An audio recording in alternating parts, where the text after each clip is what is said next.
Good morning, everybody. Um, Welcome to our next porn sessions. Can you all hear me well?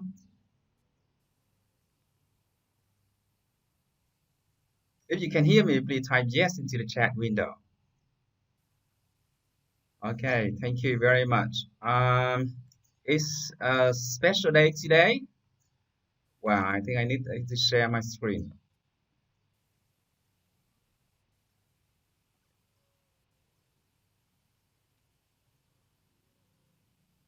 Yeah, so I would like to send all the best wishes to the ladies in our class. So my success and happiness be with you all the time.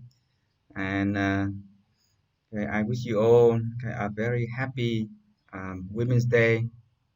And thank you for taking your time participating in session today. Um, if you need the afternoon off, to hang out with somebody else, okay, please let me know. Personally, I feel much better today, and I intend to have two sessions, but that depends. Okay, right. So what do we do today? I need to share my PowerPoint presentation. So just a minute. We are going to continue our discussion on the key theoretical issues, and then after the break, just like yesterday, we are going to have the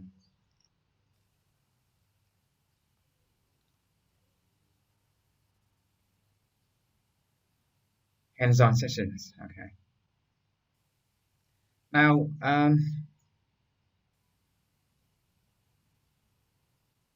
first thing first,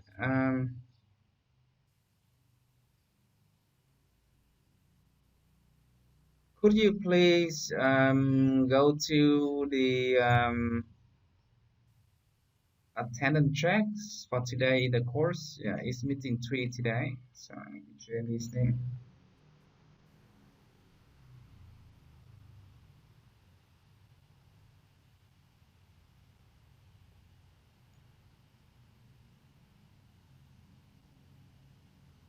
Yeah. Okay, so my presentation is on. We have several minutes for taking attendance. Wow, very fast. So you are familiar this time, huh?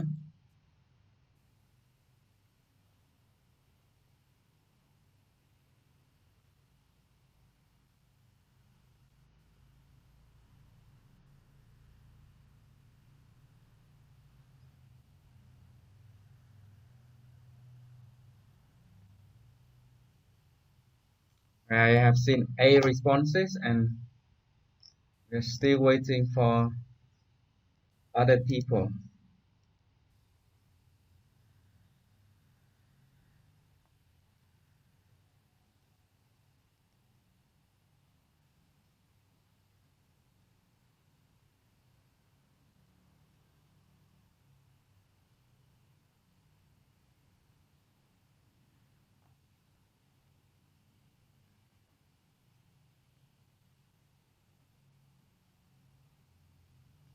Very good. So 14 people already taking attendance.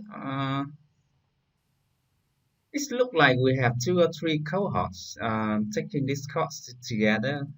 I'm not quite sure how many students are there in our class, but that's fine. Now, this is a reminder, Lê Hải Đăng, you need to upload the avatar that show your face, not like this. Kim Huệ, Lê Thị Ngọc Anh, and Phan Thị Kim Ngân, Mai Phước Sơn. Now, Please make sure you have, a photo for your avatar like the other people. And right now, as you see, we have 20, no, it's not 20, uh, yeah, 25 participants in the class. So if you create two accounts for this class, please unenroll the one that you do not use. Okay, don't use two accounts because when I evaluate your on-fly portfolio, I may come up with the wrong accounts, and then it's your responsibility.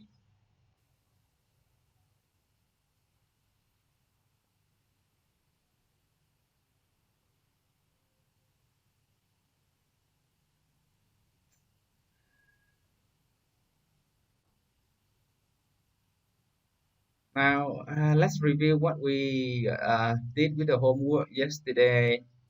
When I scroll down and yeah, look at the problem of benefits forums, I have seen several very interesting opinion shares in the forum here, and this is very much a controversial issue. So um, people take sides, but I'm happy that most of you take these issues in the positive light. Many of you, lean to the benefit. It's an advantage to have students strong in technology in our classroom. And with the journals of teaching English with technology, let's see how many people have already submitted. Now we have already 7 people. So for the other people, please do it very soon. If you leave it until next week, you may not be able to catch up because there will be more journals activities like this waiting for you in the next week. Um,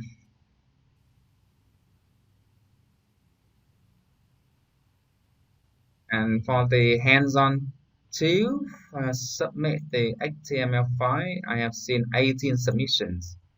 So I assume that we have about 18. Yeah, now we have 19 or 20 people in the classroom.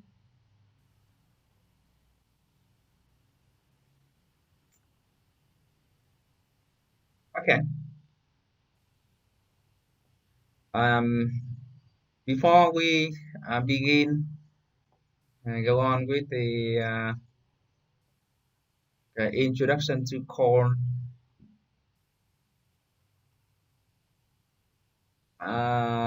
Could you, yeah, do you have any questions or comments?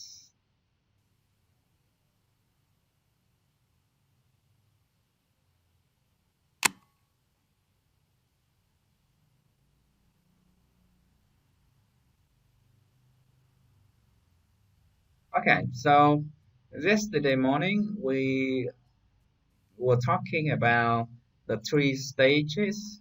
This is most important. The 3 stages of development in the history of computer-assisted language learning. When mainframe computer was available, those computers were mostly used for creating multiple choice quizzes, and those quizzes give students instant feedback. They um, are also developed in order to adapt to the level of the students.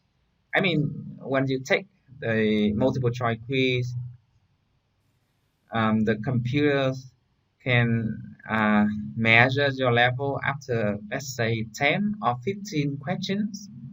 And then if you score, okay, 10 or 15 questions all correctly, then it knows that, okay, you are at a higher level, and it starts to give you more difficult questions. Those are called adaptive tests, and we still use adaptive language testing techniques today. So You see, computer during the structural core um, areas mainly play the roles of a tutor, providing students with um, exercises for practice and yeah, the, the focus of all those exercises in a language teaching is for accuracy, right? Multiple choice quizzes. And right after World War II, if you go back to the history of language teaching methodology, you're gonna see that it was the rise of. Uh, okay, now this is a quiz for you. Which language teaching methods was most popular during the 1950s after World War II? I hope that ring the bells to several people. Could you type into the chat window? Okay. If you can talk via microphone, that is even better.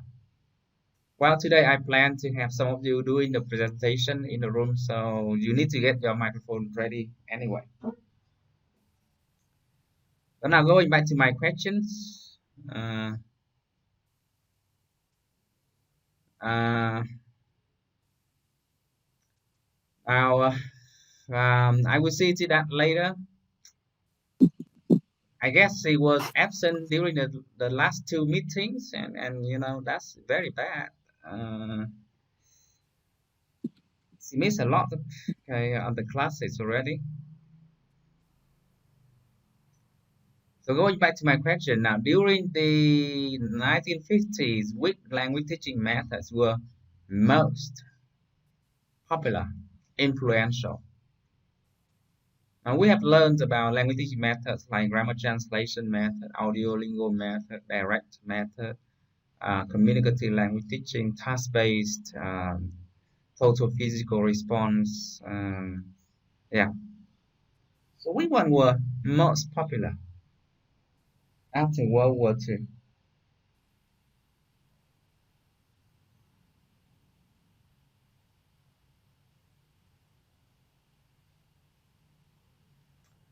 Okay, yeah, that's right. The audio lingual method. Okay, the audio lingual method. Well, TGEFC, I do not know your name, so please okay, give me a name so that I can call you appropriately. And okay, please tell your friend to log directly into this link. I will see to her account during the break. Okay, we do not have time for that now. I want you to log out and log back in with a real name. Okay, thank you. Now, so any other ideas? Now, here to say that it is audio lingual method.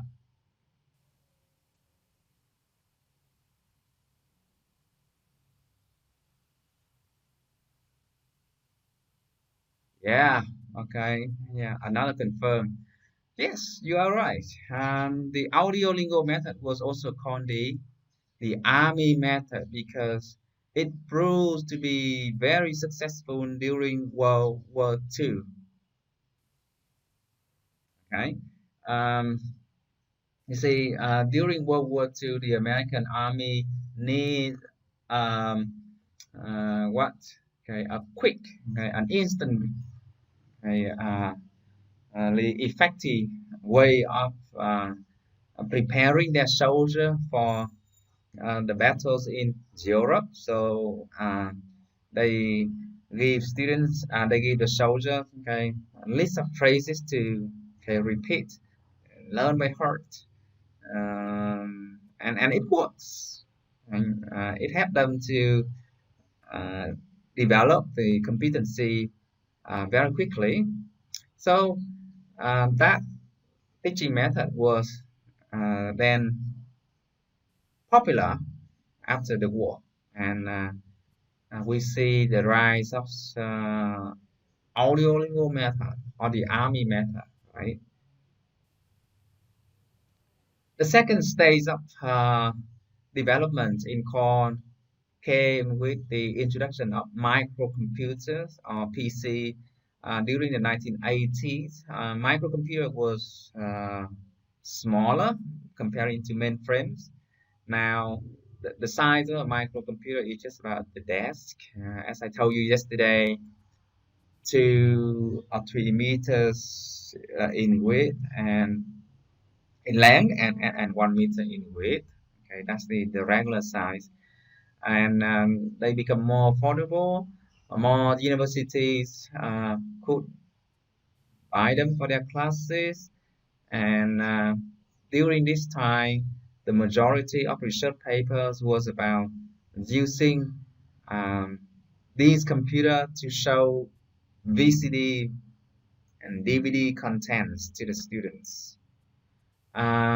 Because students now are allowed to watch videos and see scenarios. You see, they have many chances to do communicative activities.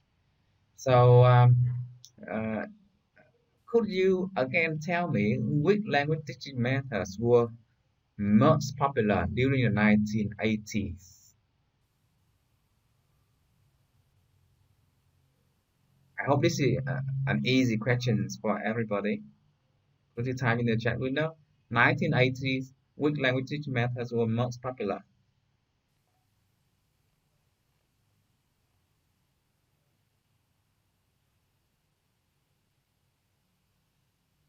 Could somebody give me a response?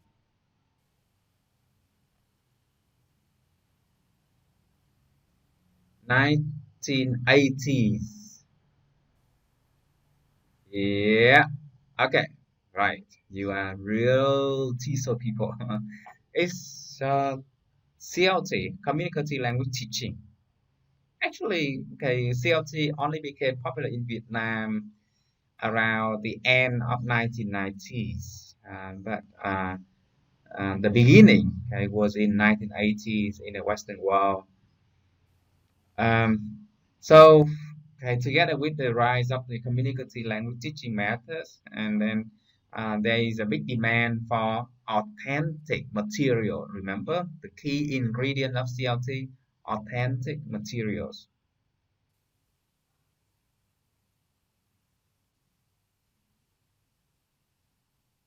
Oh, you got something to share concerning audio lingo?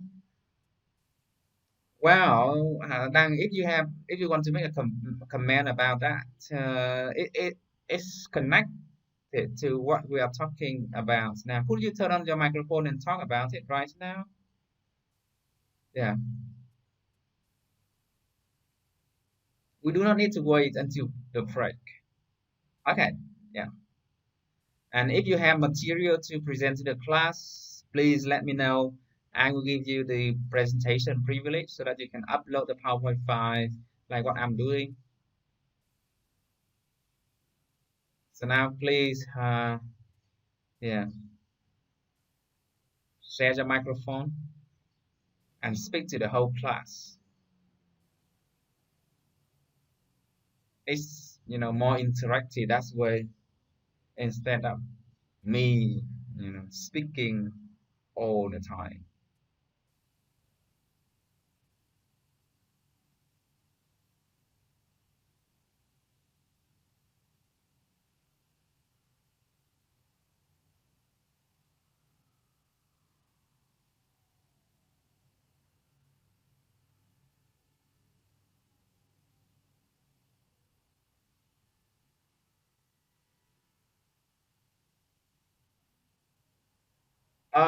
Hải Đăng, you need to rejoin the audio. You are now in the listen only mode, so you need to rejoin the audio.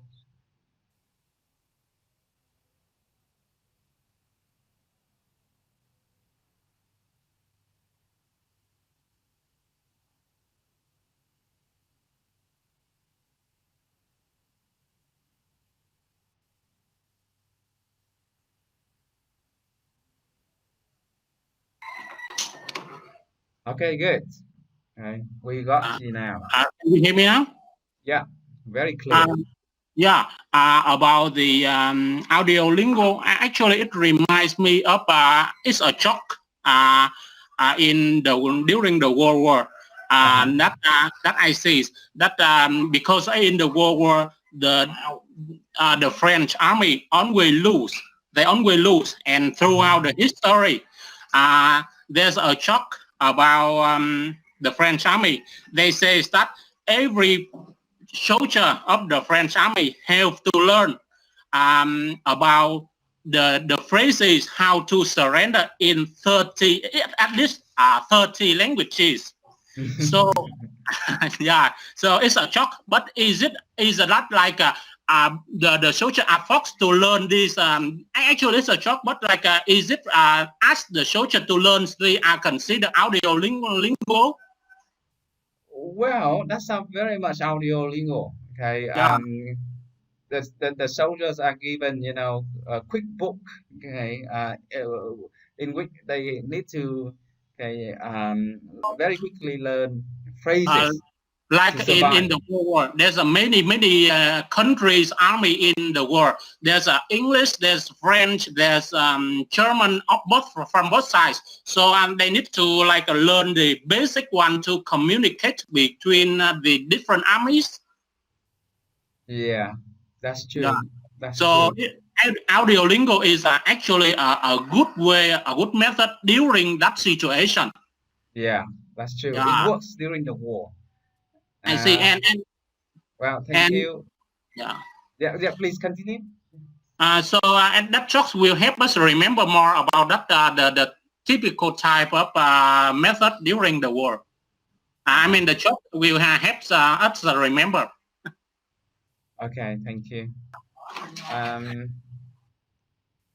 well, that's true, and we know from methodology that the audio lingo method is very effective in helping people to quickly communicate.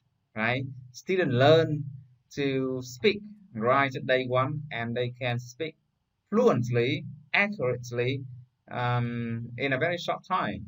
But because they learn like parrots, right? They just repeat over and over useful phrases. When the situation changes, they cannot make appropriate phrases. Uh, and also, when the student reach more advanced level, they come up with abstract vocabularies and more complicated language structures. The teaching techniques no longer work, but we still use audio lingo techniques, especially in K-12 school today, right? Now, audiolingo method is also called the army method, okay, and it's very much connected to what Dang has just shared. I remember watching a movie about World War II. I don't quite remember the name. It was The Longest Day, okay, describing the landing of American troops on Normandy beach of France, and on the okay, airplane. Okay, there are many American soldiers, okay, trying to repeat over and over, okay, useful phrases in French, okay, that help them to get support from French people. Bonjour, madame. Je suis américaine. Their femme. I mean, good morning. I am American. I am hungry. Okay, so yeah, just okay. Some very quick review of okay what we did with language teaching methodology.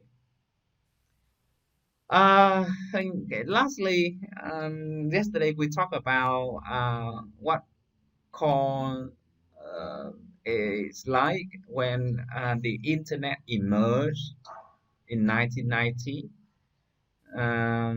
With the emergence of the internet, we have a lot more language teaching and learning materials, and students have access to okay authentic good materials, and there are a varieties of activities for students to do. So in modern time, in our time now, the computer is uh, is used as a platform. For example, we are now communicating with each other, okay, working from home in this master TESOL course with the support of the computer. The computer is a platform for us to collaborate, to facilitate our communication, is especially in this difficult time of the coronavirus. Okay, so that's this slide is very important. Okay, it's a sum of the key readings in the first chapters of the textbooks that you are assigned to work on. By the way, if you want to share your webcam like Anfa, okay, please do. It it brings interaction to the classroom. Yeah. I love to see your faces while I talk.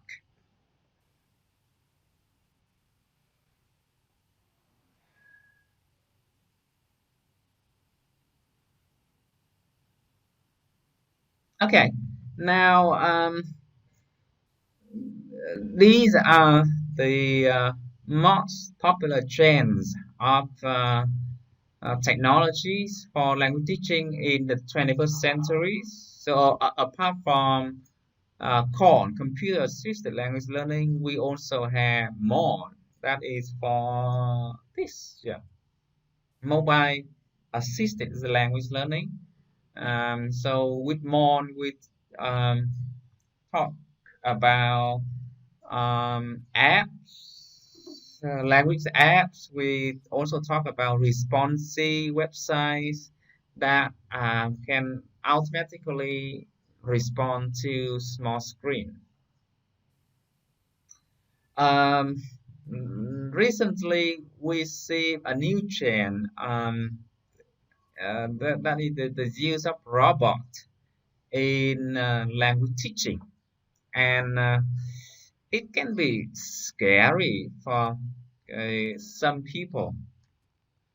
Now, because we are going to have a discussion on this topic, okay, robot assisted language learning. So I want you to the internet connection will be very slow. Okay.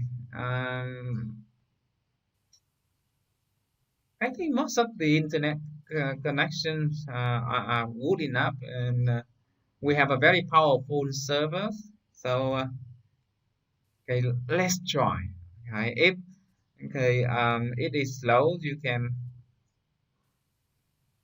gradually turn off the webcam. But it's Sunday, and not many people are using the internet right now. So let me show you some videos.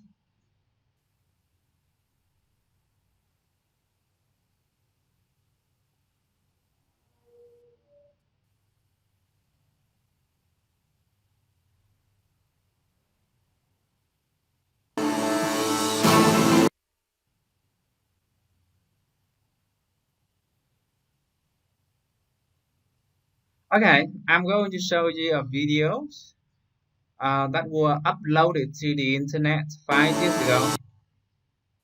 So let me explain. In this video, we see table tennis match between T-Mobile, the legendary world champion, and a robot called Kuka. You see, it's very hard to develop a robot that can play ping pong, okay, with human being because you need to make very flexible, fast moves, and it also needs to be very precise too. So okay, let's see how advanced robots have become, and it may be good for the discussion later.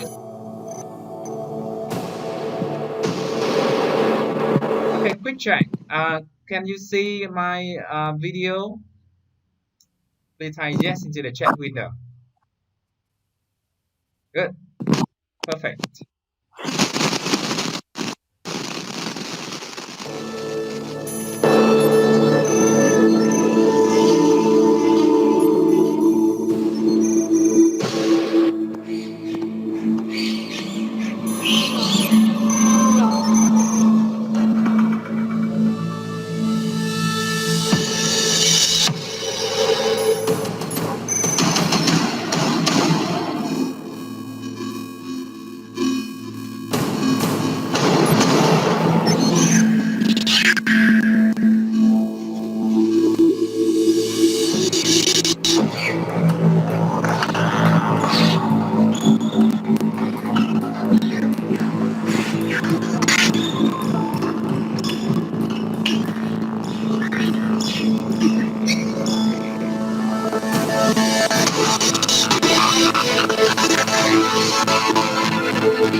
Okay, yeah, because the video is laggy for some people, that's enough. Okay, it shows you and how advanced robots have become. And this video now has about 12 million views on YouTube. Uh, Let me show you another type robot used in language teaching.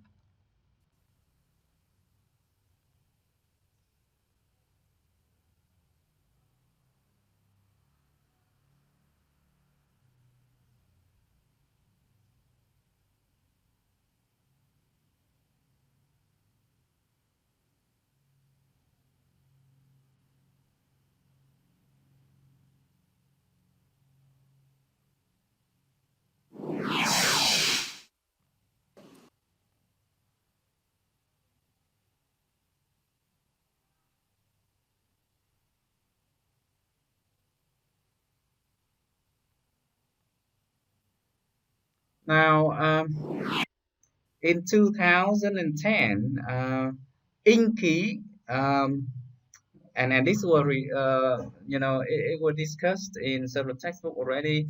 Inky was used for teaching English in South Korea. So Inky is a robot that can move around. It has two wings that can make movements to attract attention of the students, and it has a screen on top that show the face of the teachers that is connected further away. So um, the teacher that control Inky is actually in Australia, in the Philippines, or in the United States, and that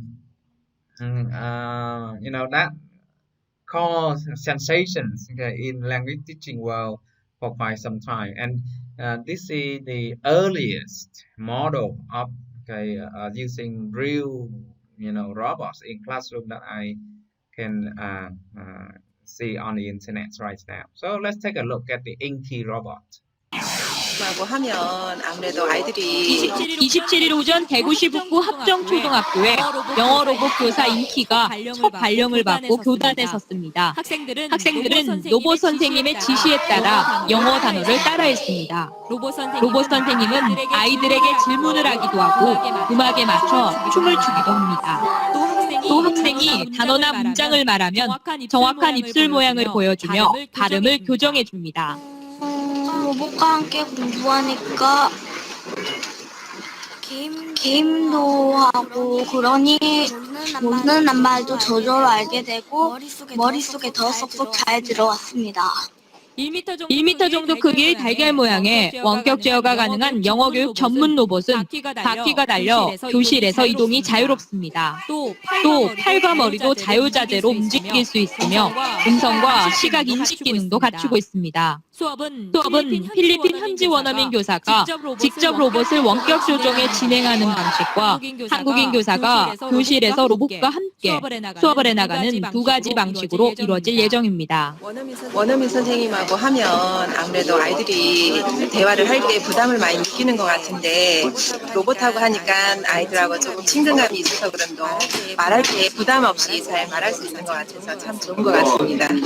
한편 지식경제부와 대구시 교육청 등이 사업비로 총 16억 원을 투입한 보조 로봇은 지식경제 프론티어 지능 로봇 사업단이 발명했으며 타임지에 2010년 세계 50대 우수 발명품으로 선정되기도 했습니다. Sorry, 인터일보 maybe it's in Korean and we just see the images and do not understand what is being said, but I think you understand, right? Now,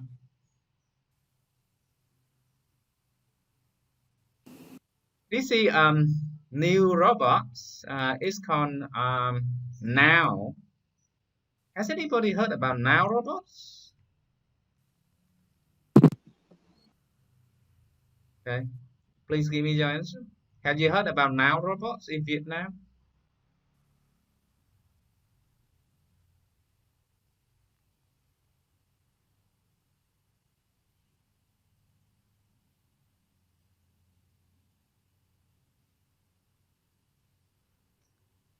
Hello there, are you still with me? No more. Okay, good. Time to time we need to, ping to make sure that we are still connected. So then, this now robot is now used in many Vietnamese schools. I will show you later.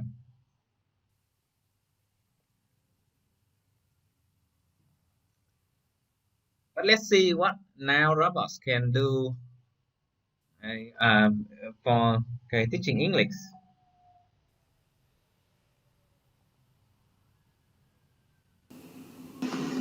One. Dat is 1. Dat is 1. 2. Dat is 2. Dat is 2. 3. Is het mogelijk een sociale robot te ontwikkelen die jonge kinderen kan helpen om Nederlands of Engels te leren op een interactieve en speelse wijze? Onderzoekers van Tilburg University denken van wel. We gaan onderzoeken hoe sociale robots kinderen een tweede taal kunnen aanleren. Op een spelende, attractieve wijze, maar ook op een veilige wijze. In het bijzonder willen we een 15-tal lessen ontwikkelen waarin kinderen op verschillende niveaus, op verschillende onderwerpen, nieuwe woorden in een vreemde taal. Dat kan zijn niet-Nederlandstalige kinderen Nederlands leren of Nederlandstalige kinderen Engels. Jonge kinderen hebben het voordeel dat ze veel makkelijker een taal leren dan oudere kinderen. Daarom jonge kinderen van 3 jaar hebben ze fiets nodig omdat ze normaal gesproken leren ze dingen spelenderwijs op de peuterspeelzaal en in kinderdagverblijven. En juist in deze setting wilden we de robot neerzetten om te kijken hoe de kinderen dan met de robot dingen leren.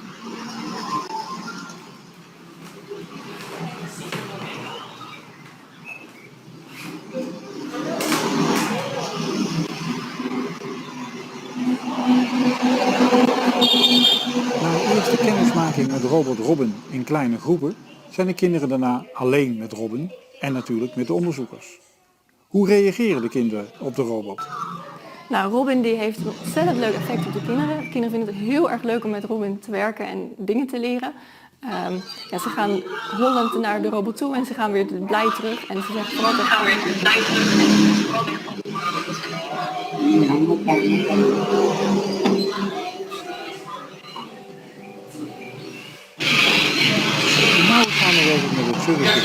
Nauwe samenwerking met het service voor kinderen van de ouders van 3-jarige kinderen. Een grote groep ouders gaf toestemming voor dit onderzoek.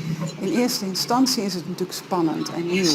Maar ik denk dat de nieuwsgierigheid van jonge kinderen het heel snel wint van die spanning.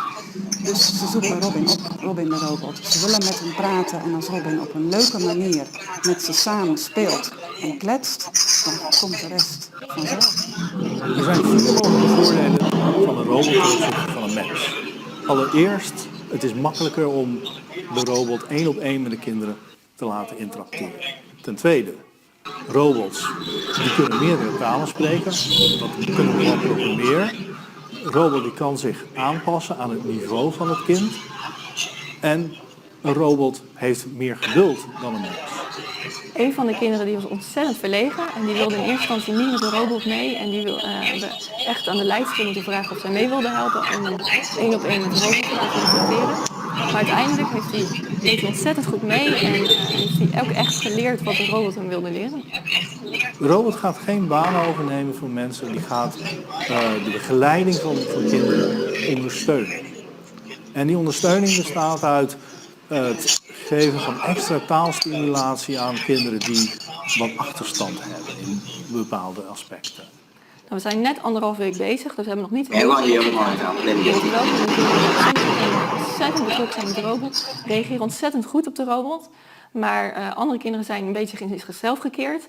Dus die reageren in eerste instantie minder op de robot, maar uiteindelijk leren ze wel echt wat wij hun willen leren. De taalgevoelige periode van kinderen begint al op de peuterleeftijd. Ook als het gaat om het aanleren van een tweede taal. We bieden opvang aan jonge kinderen in de voorschoolse leeftijd. Dan is die taalontwikkeling al volop bezig. Dus het past heel goed bij wat wij willen. We willen de ontwikkeling van jonge kinderen stimuleren. In deze tijd van digitalisering, robotisering, past dat er ook naadloos bij. Dus voor ons was het eigenlijk een logische keuze en een logisch besluit om mee te willen werken.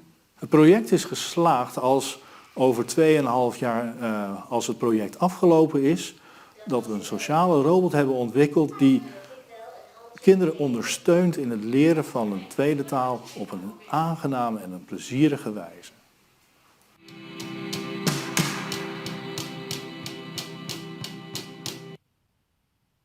Okay,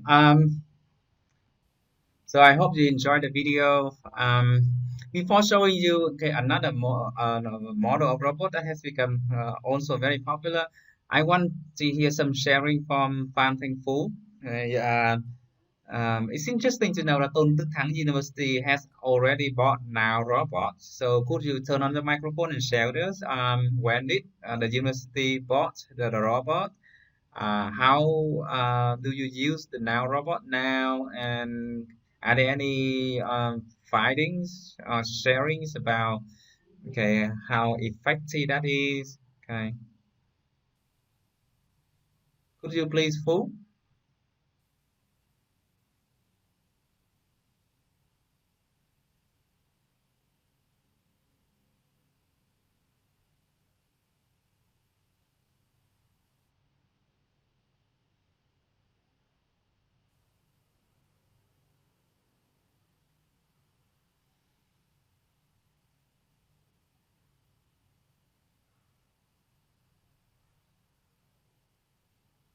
Thanh Phú, are you there? Hello.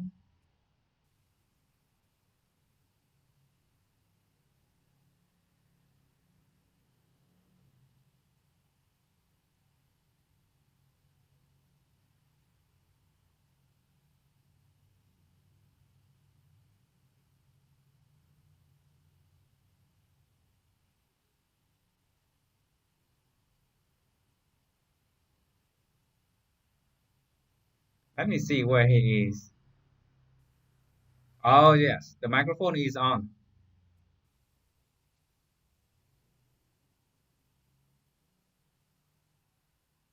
So, Fu, can you talk to the whole class about the now robot in Tôn Đức Thắng University now?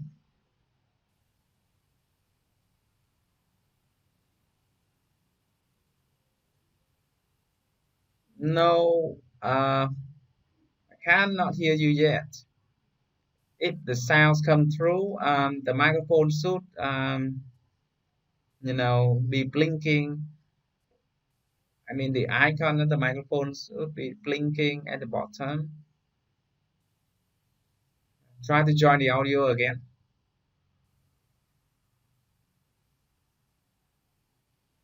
Okay, everybody, let's wait a moment. Fu is preparing, he's setting up his microphone.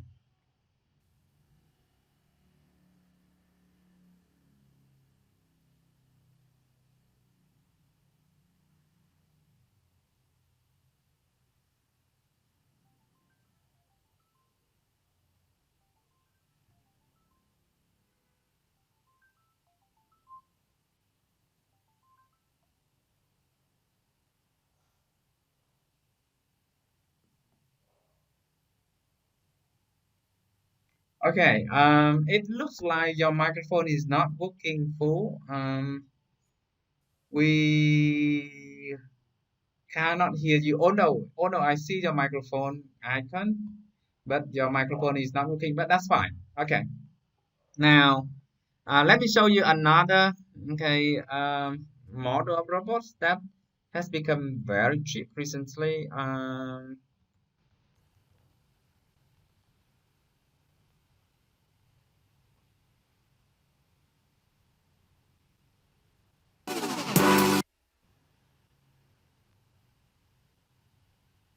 By the way, uh, do you know? Yeah, maybe. Yeah. By the way, do you know how much does a now robot cost now?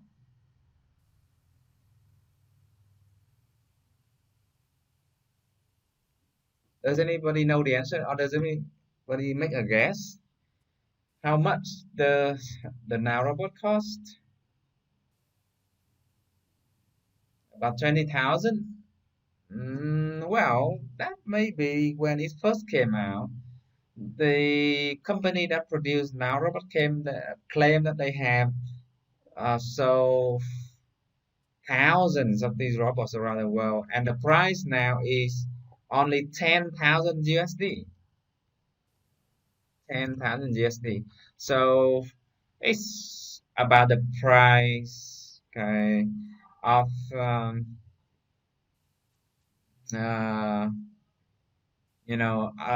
have a computer lab in many university now. It's affordable. That's why many universities in Vietnam have already tried, experimenting with it, including Hoa Sen University. We are going to buy one this year. Okay, the next robot that I'm going to show you is very cheap. You can buy one for yourself, for your kid at home. It's only around 300 USD. Okay, and okay, this robot is selling very well in the United States. As people learning Chinese.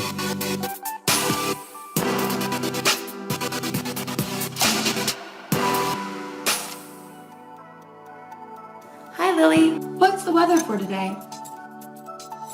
纽约今天早上62度，下午会下雨。Hey Lily, can you tell me a story? 很久以前，有一个公主。Hey Lily, play some music. 是谁在敲打我窗？ Hi Lily, translate dinner is almost ready. Dinner is almost ready in Chinese is 晚餐快好了。 How do you say salad in Chinese? Salad in Chinese is 沙拉。 Hi Lily, teach me to introduce myself. 你好，你叫什么名字？我叫 Danielle。很高兴认识你 Danielle。你是哪里人？ I don't understand. 你是哪里人 means where do you come from? Let me ask again. 你是哪里人？我是美国人。Let's play a game. Are you ready? Yes. 这是什么动物？这是老虎。答对了。我们继续吧。这是什么动物？这是什么？答错了。再试一次吧。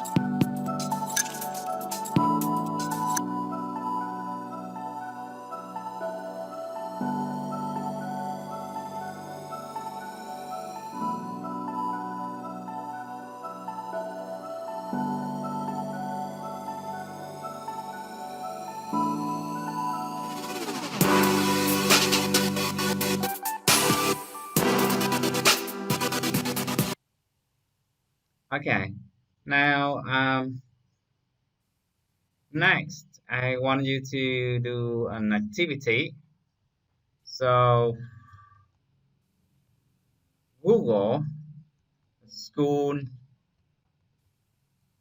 using robots to teach English in Vietnam and share the link or the info that you have found in our chat window. Okay, so everybody needs to do this.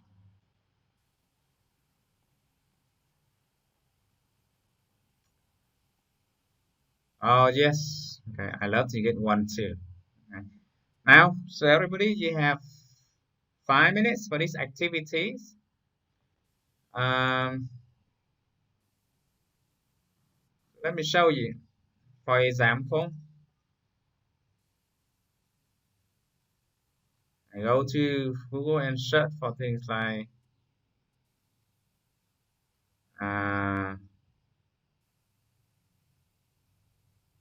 sử dụng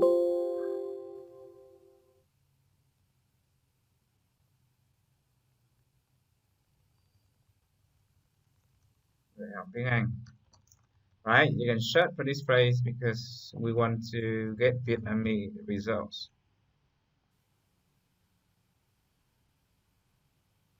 So you will see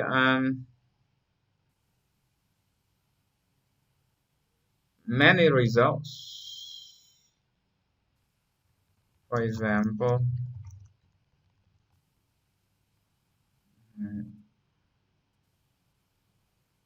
in 2016, almost 4 years ago, Lạc Hồng University.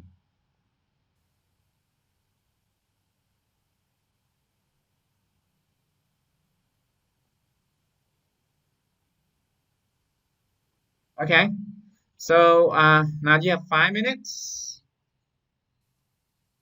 I want you to give me the link and don't give the link only. Say a few things about that.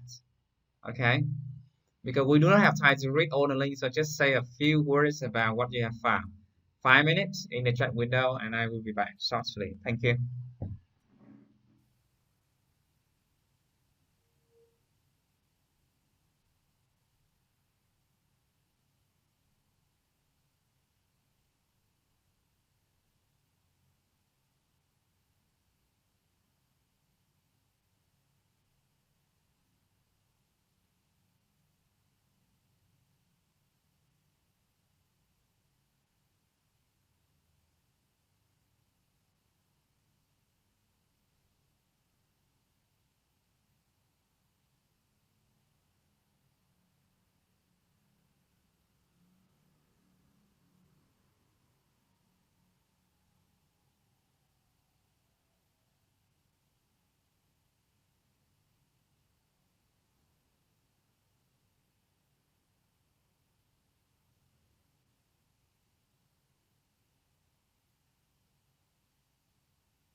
Okay, let's see what you have got. Wow, lots of information.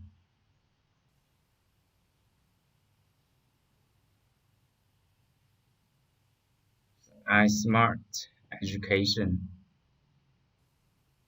Thái Nguyên, Nam Định, Vĩnh Phúc provinces.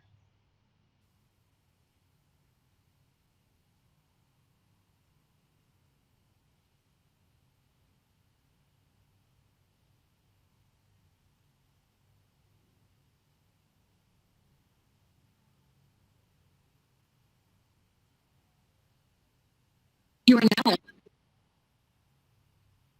Okay, if somebody want to share the microphone and talk to the whole class, please go ahead. You are welcome to do so.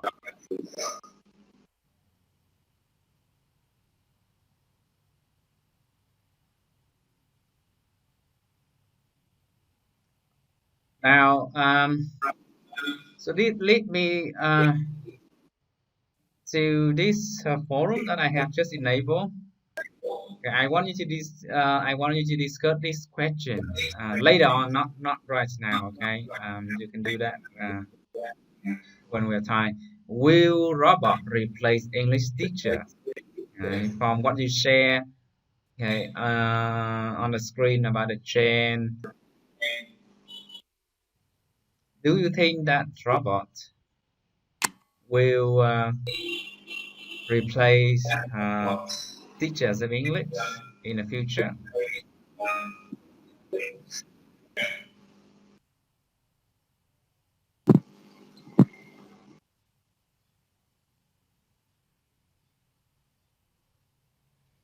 Now, so that's robot assisted language learning, right?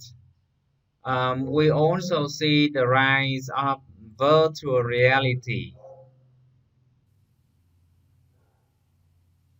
Um, well, it's hard for me to demonstrate, but let me try.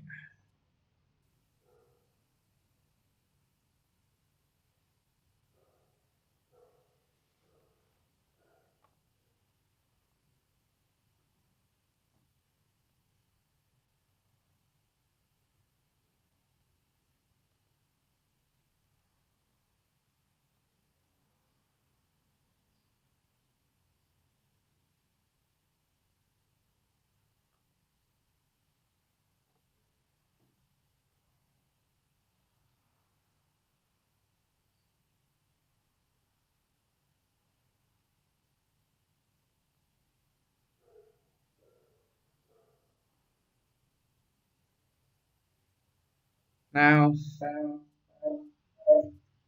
I'm going to play a piece of music, and I want you to tell me the name of the song.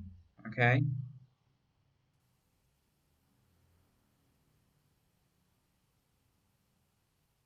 This is an example of virtual reality.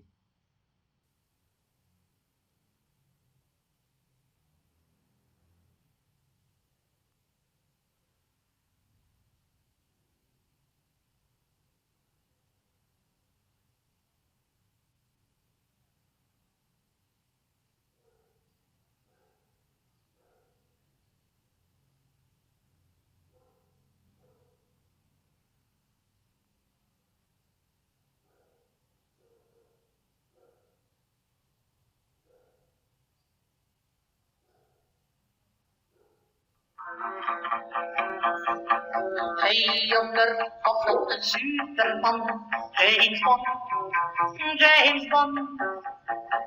Han is så helt kontant, James Bond, James Bond. Han som står och lyckan i världens ideal. En som får aldrig sig, tänk om det blev mig.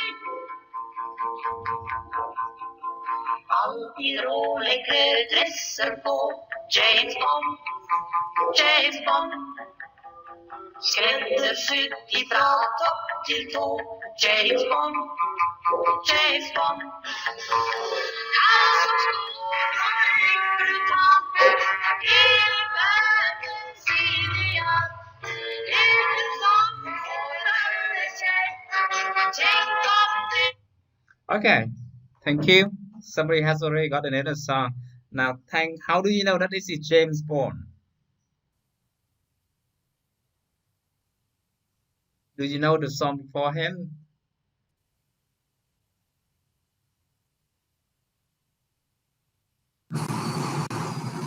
So because I just guess because this word is just repeats continuously in the song. Oh, I see, because you get the name, right. I expect you to use technology to recognize the song. Okay. Actually, there's an app called Shazam. Has anybody used it?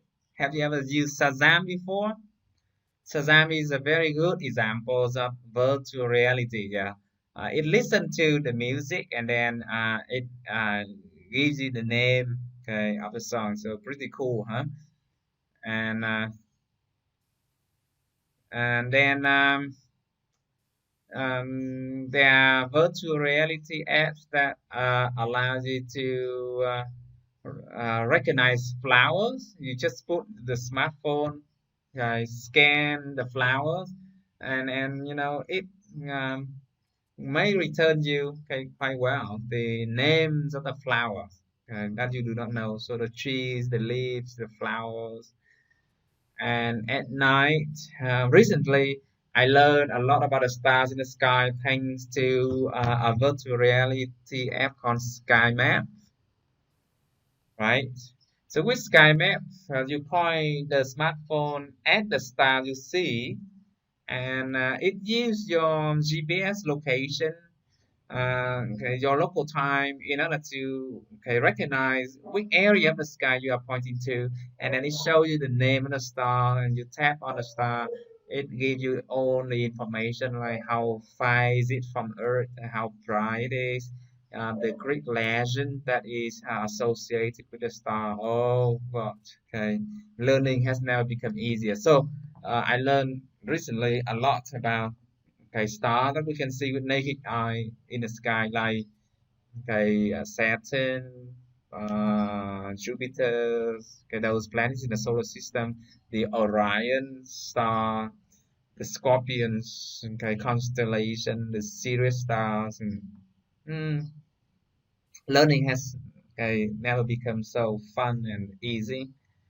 So those are just some examples of virtual reality. Uh, And in Hoa Sen University, we have also bought, okay, virtual reality classes, and we call, okay, VR classes on, okay, Oculus Rift. And when you put the glass on, okay, and learn, okay, language with yeah, what is the name of the apps? It's Lingo. Yeah. So it gives you a series of situations like in a restaurant. So you put the virtual reality class on, and okay, you feel like you are in a real restaurant, right? That's how you, okay, feel when you put on the VR class. And then there's, okay, the waiter coming to you, asking you question in English. And then, okay, if you do not know what to say, okay, there's a button where you can click in order to get the help, and you say it recognize your voice, and then, okay, there are, okay, more questions coming from the waiter, things like that. So it's a pity we do not have a chance to experience that. If we meet face to face after the coronavirus epidemic, okay, maybe we will have a chance. Web 2.0 and Web 3.0 have become also popular recently. Web 2.0 refer to, okay, the kinds of web that allow you to interact with the content. So the website that we were working on yesterday morning with HTML codes, right? They work on Web 1.0. Right? It doesn't allow the user to comment, to rate, to interact. While with Web 2.0, most of the websites now, modern websites now, Web 2.0, it allows user to comment, to send messages, to discuss, to interact with the content, unlike Facebook. Web 3.0 is even more powerful, and it is usually integrated with artificial intelligence. Whenever you get inside it, and it collects information about you. It knows your interest. It knows what content um, is your favorite, and it tries to deliver the content that you like. So think about the advertising system that we see online. Okay, it always know what you are trying to buy. When you go to Lazada or Tiki buying something, it knows that you're interested in those things, and then it keeps sending you advertisements related to that. Um, Now, together with the rise of technologies in the 21st century for language teaching, we see many big organizations that try to promote core. For example, we have Glowcore. They have conferences every 5 years. Let me try to find their website. The latest conference was in Chile. Oh, they have a conference this year in Kuala Lumpur, Malaysia. That's very near. Yeah. So could you click on that website? Yeah. So this year,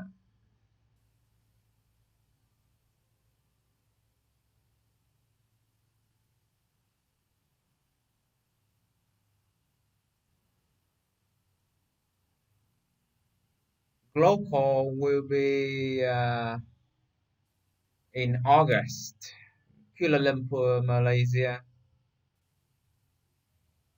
and the deadline for submitting proposal is the 31st of March.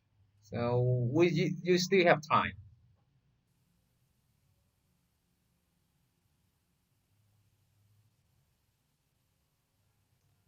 And Asia Pacific Core is also very big. They have uh, conferences annually, I think. They also have their own website, their own research journals.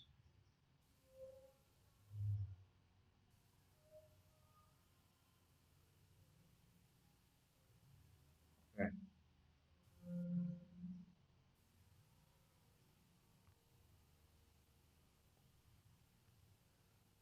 Yeah, here. That's Asia Pacific Core. And Record is the journal that I like best. They have very quality journals articles. Try to search for their website. Um,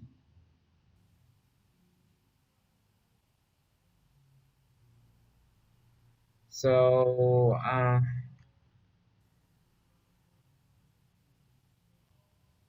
Record is the journal article of Eurocall,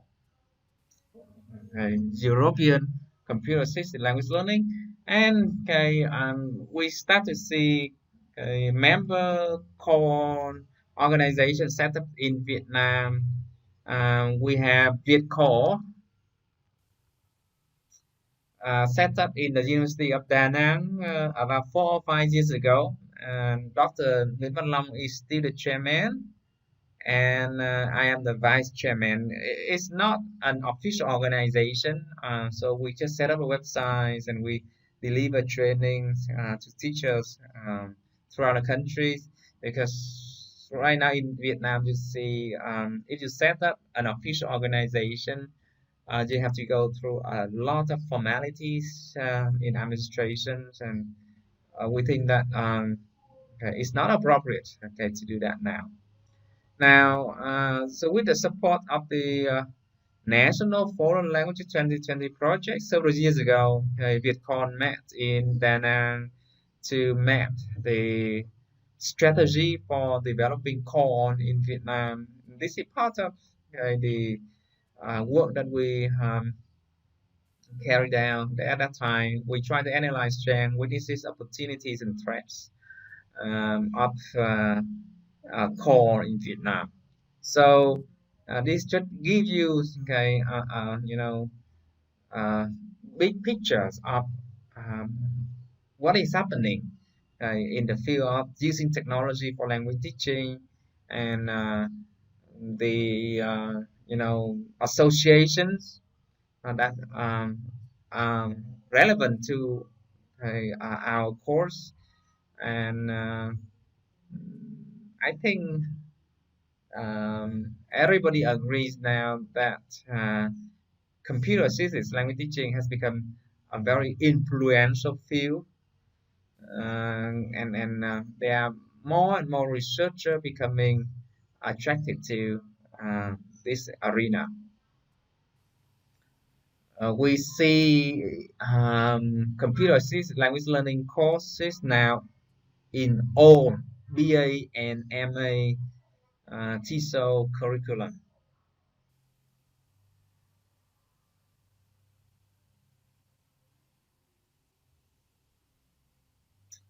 Okay, so again, this is a slide of the technology standards for Vietnamese teacher that okay, the guys at VietCon met several years back. Okay, so that's the end of my presentation about the history, the overview of core. Before I move on to the next part, SLA Foundation of Core. Do you guys have any questions or comments?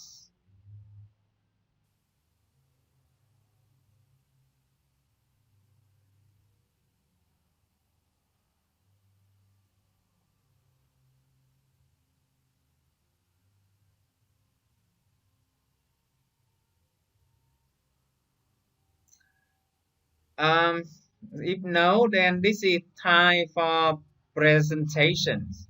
Because we cannot work in groups, we are not uh,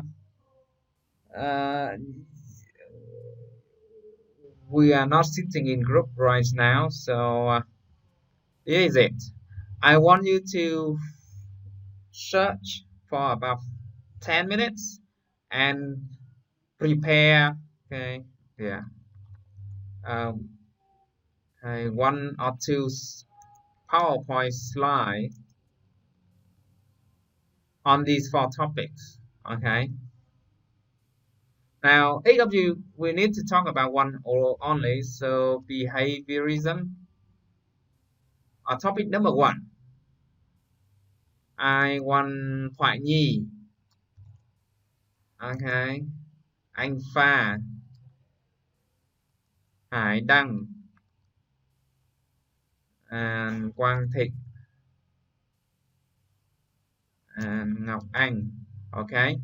So you are going to get prepared to present about behaviorism. So you can decide to present individually or in team, but I'm going to give you the presentation permission, and you need to share your slide and talk to the whole group. Now for topic number two, mentalism.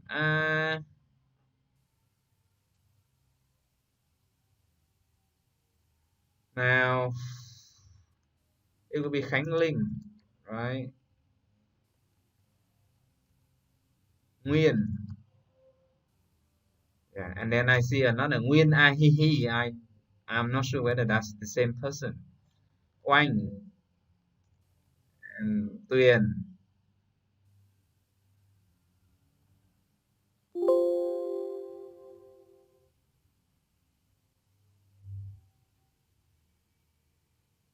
And Trúc.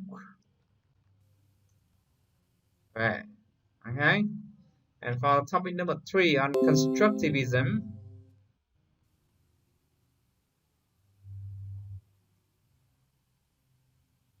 For constructivism,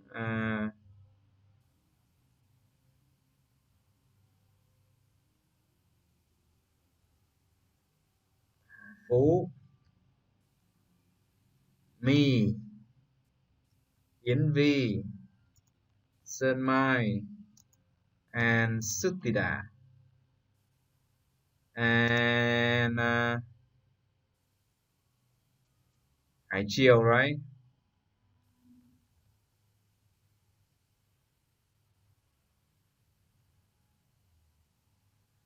And then number 4, topic number 4, I person and Krashen will be Ling. Thùy Linh, I mean. Yeah, there we go. Thanh, Xuân Hương, and Huyền. Okay, yeah. So what I want you to do, prepare one or two PowerPoint slides, and you all need to upload the PowerPoint file to my Padlet. And then after that, I will invite, not all of you, but I will invite randomly some of you to talk to the whole class about these learning theories: behaviorism, mentalism, constructivism, I plus M. So I want you to talk about the key principle of behaviorism. For example, the key issues in behaviorism, why it is important, and if we adopt behaviorism, if we follow behaviorism in language teaching, what are the principles of behaviorism?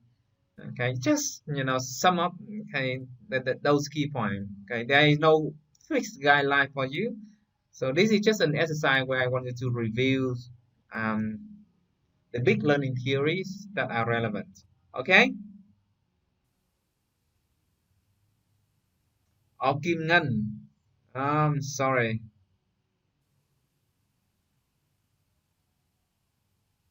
Yes, I want you to do this individually first. Okay, not two slides per group. Yeah, you can work in group if you like. Okay, you can. I'm not sure how you can collaborate. Maybe you can send public chat, or you can share the PowerPoint files. Okay, because it will take some time. Yeah. So Ngân, what group do you want? Group 1? Okay, go ahead. That's fine for me. And when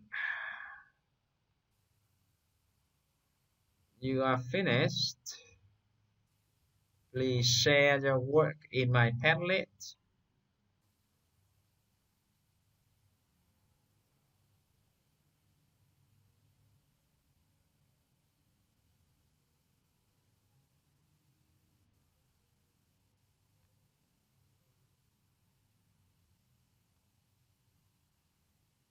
Oh, that's good. Yeah. So if you work in group and then assign somebody in your group to do the presentation, that would be great. But for now, I want everybody to make a post in this Padlet, and yeah, in the Padlet that I have just sent. You need to share the PowerPoint slide, just one or two, to show me that you are actually working on a task, and then get ready for the presentation. I think this will be a very good experience for you, doing a presentation via video conferencing. Wow, thank you. That would be great. So, group 1, group 2, 3, group 4. Wow. Let's begin. I've been talking too much now. I take a break, and your turn to work.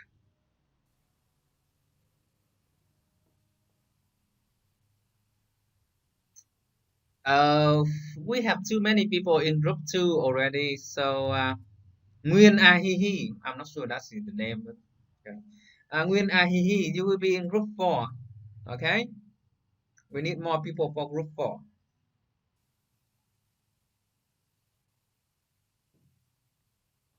Let's see how things go with group work in this video conference.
Okay,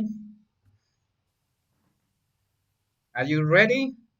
When you are ready for the presentation, please type ready into the chat window, and I will give you the presentation privilege for you to start.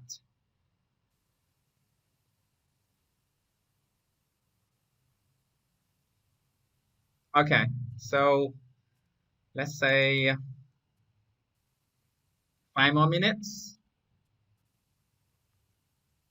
Remember to upload your presentation to the Padlet link that I have just sent to you. And I have seen the first link.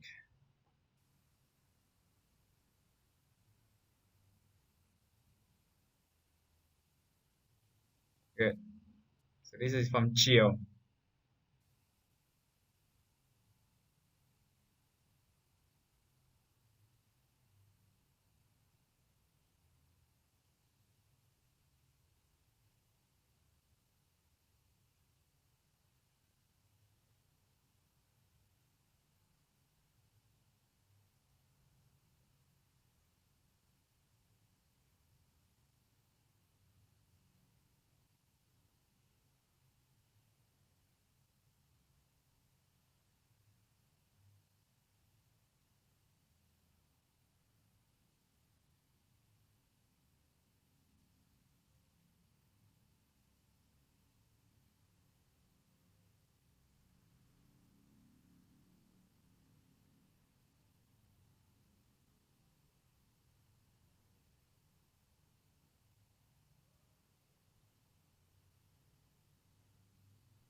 Okay, second presentation from Sun.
Oh yes, you need to upload your presentation to the conference room. I will show you shortly. When you are ready, I will show you how to use this conference room for presentation.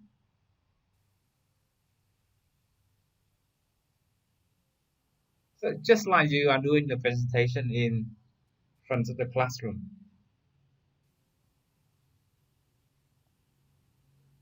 Yes, that's true. When the PowerPoint file is uploaded, it will be converted to PDF format. So no transition, no animation, please.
Okay, are you ready, guys?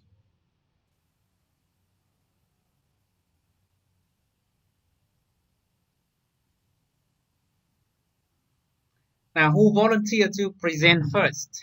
Please raise your hands. Or please type into the chat window.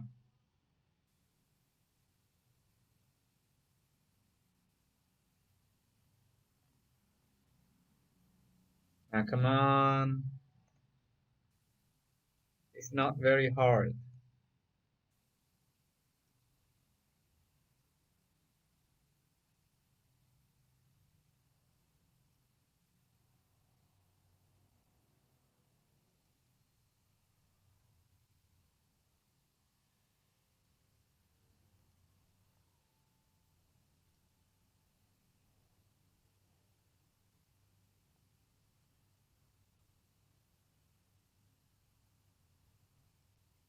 Nobody wants to volunteer?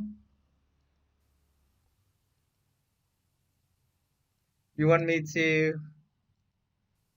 just randomly pick up somebody?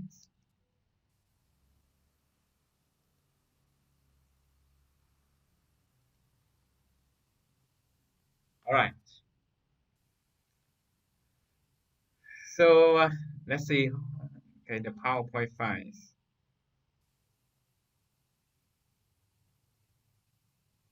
Okay, Hải Đăng, can you do it first? I give you the presentation permission. Let's see where you are.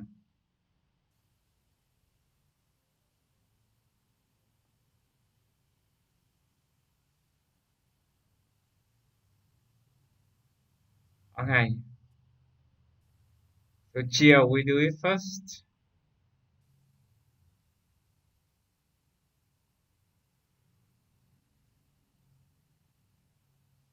Okay, Trần Nguyễn Hải Chiều. Okay, first let me show you how you can do the presentation. Okay, we need to show you.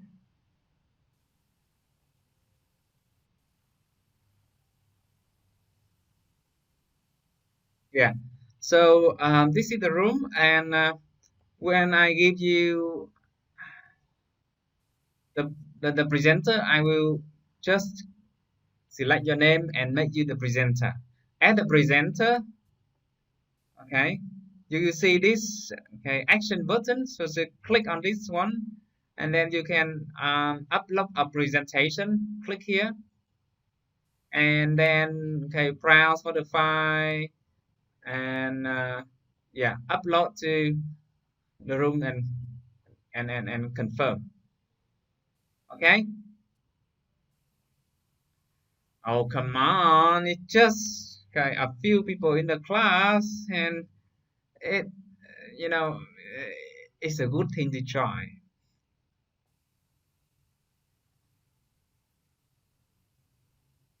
Okay, there you go, Chill. Now the floor is yours. I have made you the presenter. Could you share the PowerPoint files and talk to the whole class?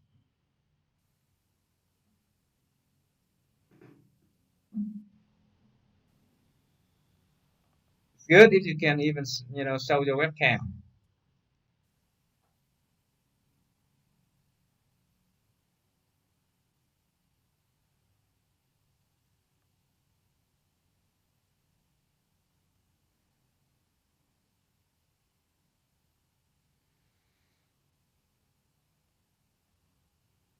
Oh, very good.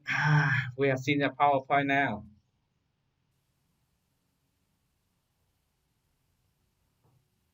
Okay.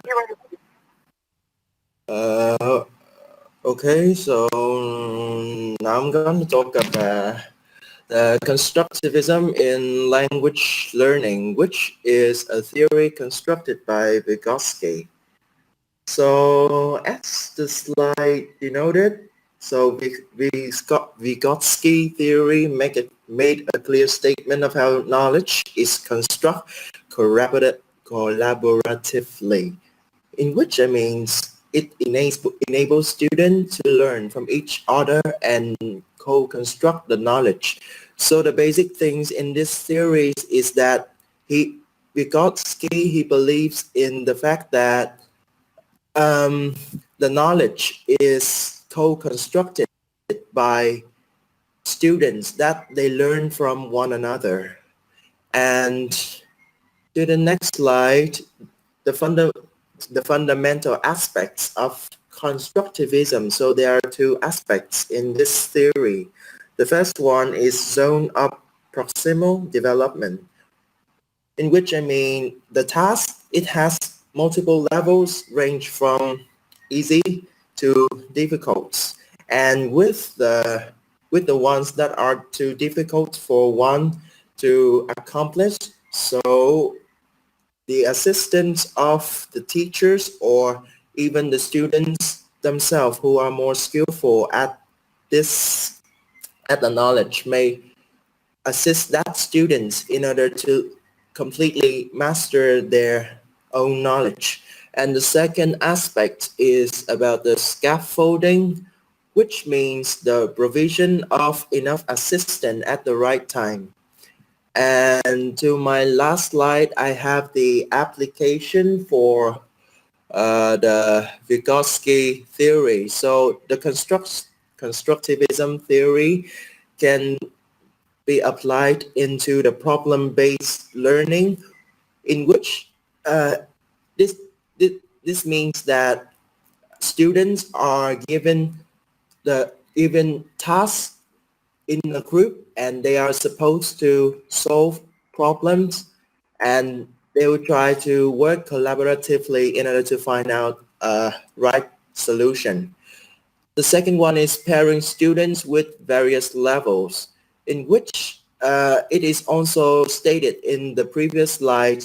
So it is you pair an incompetent student with a more skillful one in order for the better students to help with the less able one. The next one is about the student-centered approach. So in this case, so students will be more active in the classroom, not just sitting around and just listening to the lecture, but in fact, they are exposed to the sources and then interact with others so that they can learn from the incorporation of their experiences in the classroom. And the last one is the hands-on experience activities. Okay, so that is all for my presentation. I think so. Yeah. Wow, thank you very much, Hải Triều. Good job. Okay, very nice.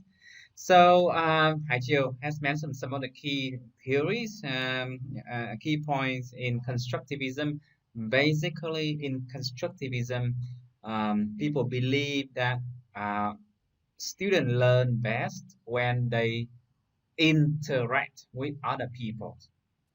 Okay, we learn by socializing. We learn by um, communicating with MKO, more knowledgeable others. And the job of the teacher is to help the student to go from the current level to the next level, we a little bit higher. We call that the zone of proximal development. So with appropriate felicitation and guidance from the teacher, student can move from one level to the next, and close the gap in the zone of proximal development, or ZPD. So constructivism is the foundation for communicative language teaching. If you look back at the techniques we use in communicative language teaching, like pair work, group work, and a lot of communication activities, they are based on the idea that we learn by interacting with each other. Okay, so the presentation of Chio is very much a constructivist way of learning. Thank you. Anybody from group one, please?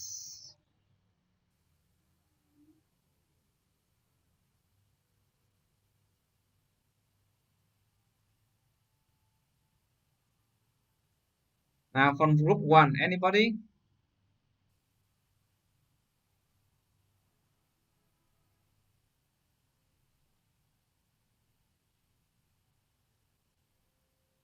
Oh dear, my presentation is gone.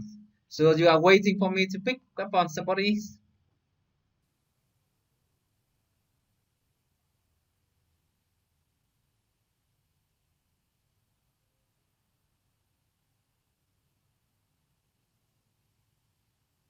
Nhi.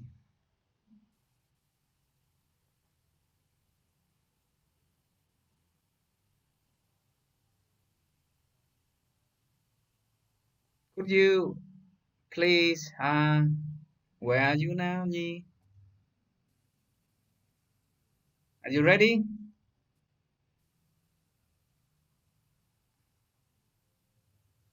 Quốc Thoại Nhi.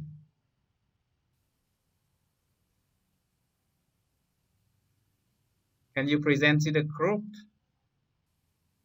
Wait for a few minutes. So how about mentalism? Khánh Linh, are you ready? I hope you do not have any problem now. Come on. Lê Ngọc Khánh Linh, I make you the presenter, okay?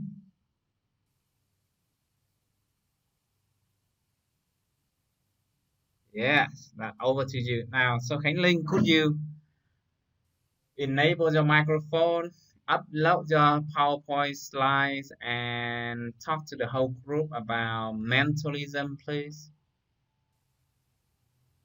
Good, thank you.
Um,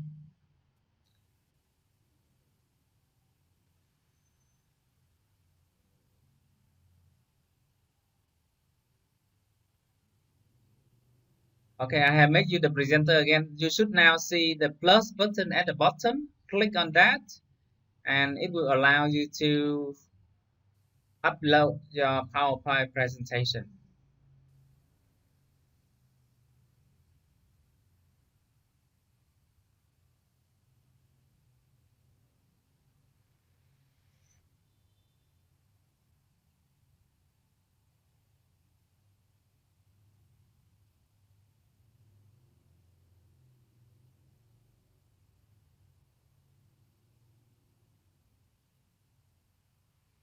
So just imagine that we are in a traditional classroom and Ling is now bringing her laptop to the table.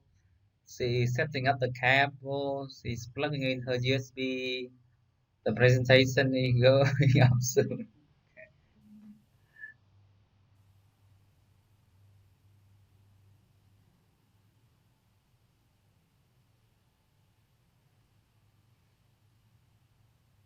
You know, from Ted holiday until now, I have attended about 10 meetings like this from the vendors, I mean, from companies in Korea, Hong Kong, Okay, the United States, America, and Singapore, they try to sell us services that they provide, and all in this way of communication. So they present to us using video conferencing platform. So when you present or when you learn to present on this platform, you are preparing yourself for the future work environment. Very soon, you need to contact your customers via platform like this. Wow, perfect. Yeah. Not my name there. Okay, it should be your name. Okay, but good. Let's go on. Good morning, teacher. Good Morning. morning, everyone. Our group is we'll talk about mentalism, and Chomsky believes that the human ability for language acquisition and analysis is the result of human revolution, and it allowed any child to acquire any language even with minimal help and no formal teaching. And mentalism is supposed to explore the relationship between language, thought, and reality. It describes the internal language devices that explain the creativity in language acquisition and the processes involved in thinking, speaking, and understanding. And why it is important, we believe that Chomsky rejects the behaviorist position that language should be thought of as verbal behavior. He argues that it should be thought of as knowledge held by those who use language. And he also suggests that the learner of any language has an inbuilt learning capacity of language that enables each learner to construct a kind of personal theory or set of rules about language based on very limited exposure to language. And let me take an example.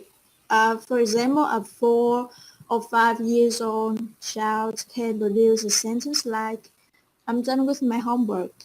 And it means that he has mental grammar, which enables him to form correct, present perfect structures and also use such structures in the right and appropriate situation. But he is unable to define the formation of present perfect tense.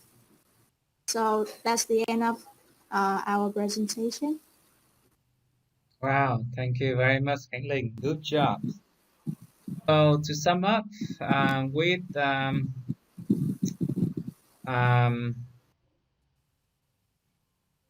let me share my presentation back.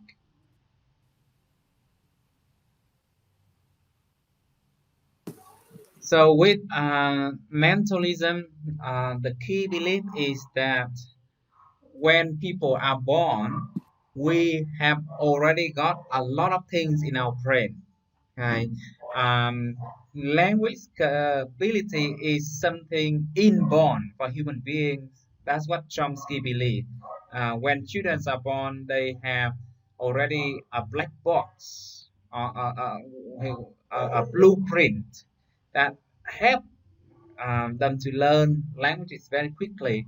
That explains why most children can become proficient in their mother tongue and even several other languages at the age of 3. And when they grow up, that ability is gone. We have heard a lot of interesting stories about how creative, how easy, how fast children can learn languages. So mentalism is the foundation for the direct methods, right? Indirect methods, we do not teach children grammar rules because we believe that the children can infer the rules for themselves. The teacher only provide natural inputs. So in language center like ILA, for example, they teach English for kids only, and they only hire native teachers speaking English all the time. They are, teaching assistants speaking Vietnamese, but the teachers cannot speak Vietnamese. And the direct method, as we have already learned, works in developing communication ability for children, especially helping them to have very good pronunciation. But the downside of this method is it's very expensive. Okay, too expensive. Okay, to make it common for the public. All right, so constructivism connected to CLT, communicative language teaching, mentalism connected to direct method. Now, going back to Nhi, what? Right, Nhi, ready?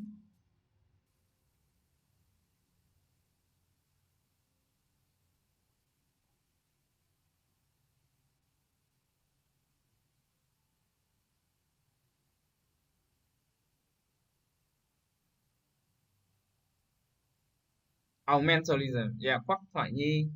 Yeah, first group. Okay, Kim Ngân volunteer to present for group one. Great, thank you. That's good. Okay, now over to you, the floor.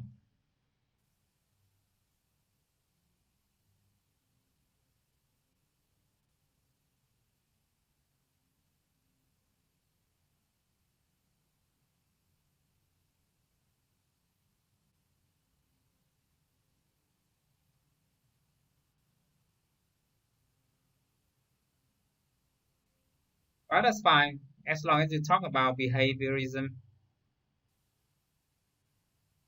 So Kim Ngân is preparing her presentation. Let's wait just a little while, and then we can invite somebody else to pick maybe the next one.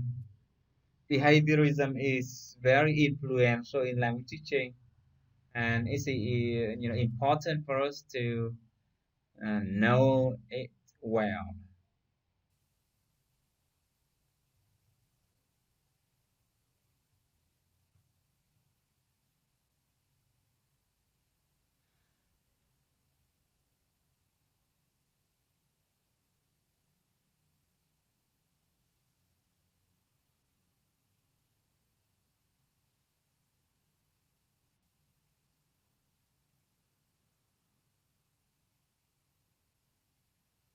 So when you upload a PowerPoint presentation, it takes some time.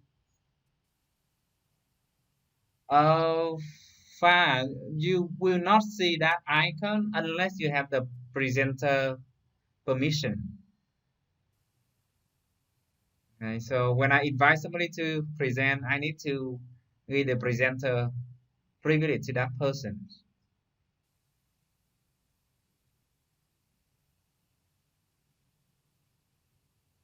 It's like in a traditional classroom. If you want to present, you need to come up to the teacher's computer to introduce you the PowerPoint, projector. Okay? There is only one PowerPoint projector. Okay?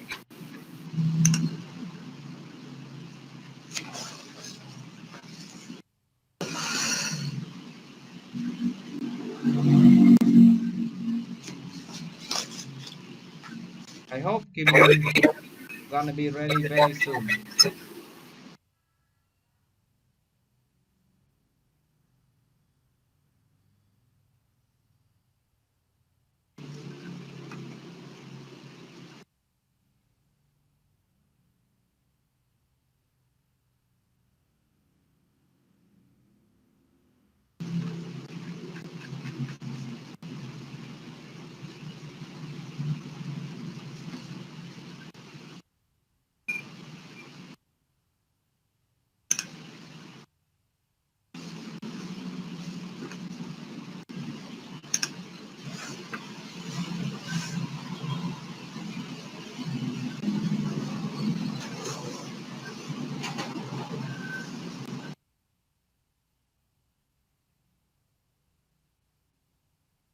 So, Kim Ngân, are you there? I think you should enable the microphone first and wait for the PowerPoint presentation later. One of the key thing in video conferencing room like this is to talk continuously, like what I'm doing. When you talk, people know that you are connected. People know that okay, you are working.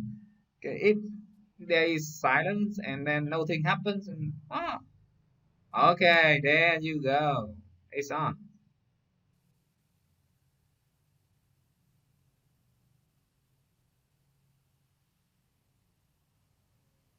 Look like this is a big PowerPoint file, and that's why it takes quite some time to process. Okay, I see your microphone now, Ngân. Yeah. Hello, everyone. Hello, I can hear you very well. Yeah. So I start to present for our group. Our group present behaviorism, and first I want to jump on the definition of behaviorism. It's known as behavioral psychology. It's a theory of learning based on the idea that all behaviors are acquired through conditioning. And next one is about the the the theory of Pavlov. He said behaviorism dominated experimental psychology for several decades, and is largely responsible for establishing psychology. And then the last is about Skinner. The, he's he's a behaviorist, and he concentrated on how behavior was affected. He has an experiment, and he's focused on reinforcement and punishment. He has an experiment like he has a box and a box whole chamber. It isolated the subject from the external environment, and the box has the button. When the animal push the button, the box is able to deliver a positive reinforcement, like food, and or a punishment, like a noise or a token conditioner. And when pushing the right button, the animal can get the award, or vice versa, a punishment. And his behaviorism theory focused on positive and negative reinforcement of learned behaviors that have a lasting influence in psychology. That's all for my presentation. Thank you. Okay, thank you very much. A very detailed presentation. Good job.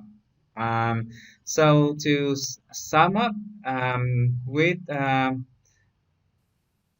behaviorism,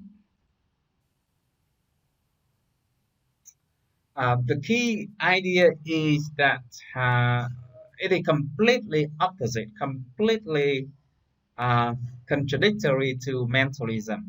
So behaviorists believe that when children are born, they are like a blank paper, right? That their mind is completely empty, and everything that we learn are the results of the outside environment. So as human, we learn like animal, okay, through the stimulus and response mechanism. This relates to two very famous theories called classical conditioning of Pavlov. I think everybody remember the experiment of Pavlov with dogs, right? He trained the dogs to salivate, to drool automatically without food by repeating the stimulus whenever the dog okay, hear the sound, he give food, hear the sound, food, sound, food, sound, food, and then gradually, okay, it hear the sound, it's rule without getting the food, right? So that is classical conditioning, and it shows that okay, behavior can be trained with the appropriate stimulus. And then with Skinner, B.F. Skinner is a very famous American psychologist. He credited for the operant conditioning theory.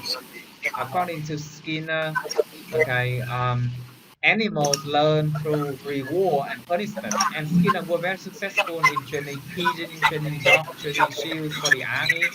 Okay, just by rewarding the good behavior and punishing the bad behavior. Now, behaviorism is still applied largely in education, in modern education today, right? For example, if I want to encourage you to come to class on time, okay, I take attendance early in the morning. Yeah, that's the behaviorism, right?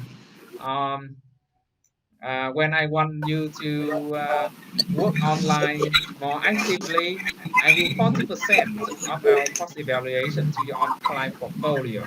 That is also, a behaviorist approach to learning.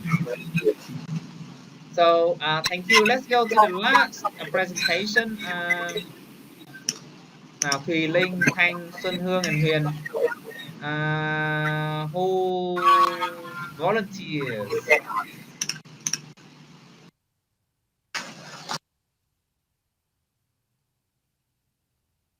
Thùy Linh, Thanh, Xuân Hương, and Huyền. Nobody wants to volunteer.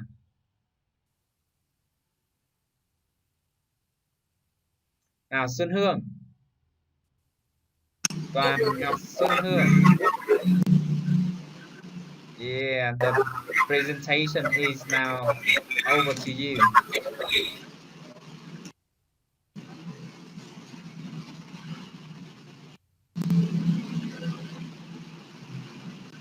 Xuân Hương, are you there?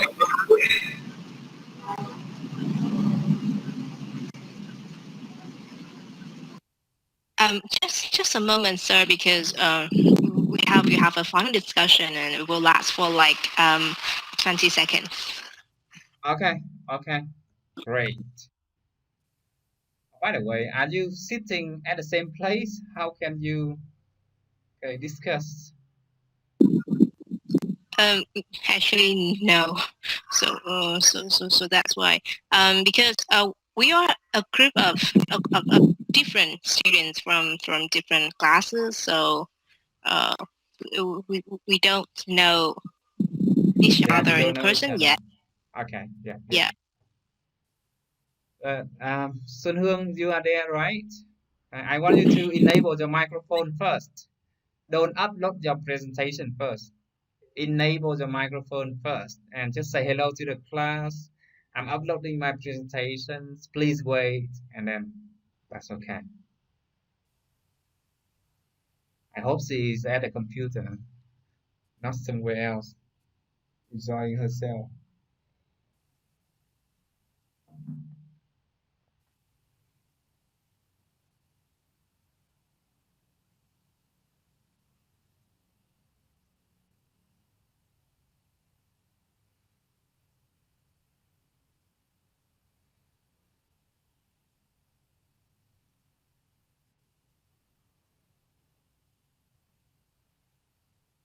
Healing. Oh, Sunung, there you go. Hello. Yeah, please enable the microphone, upload your PowerPoint, and trying to connect. Okay. Yeah.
Cannot upload the PowerPoint. Do you see the plus sign there?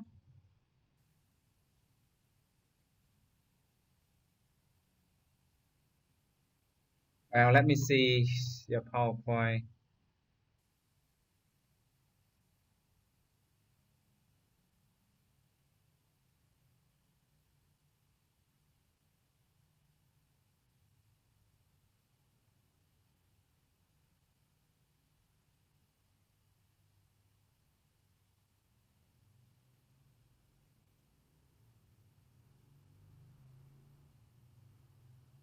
Okay.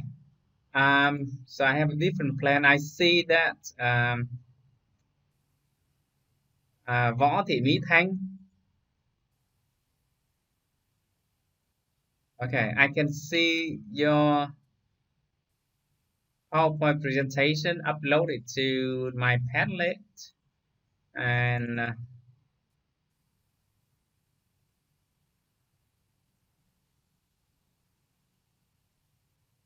there you go.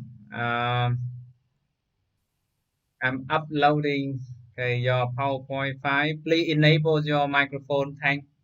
Ready to talk to the whole class.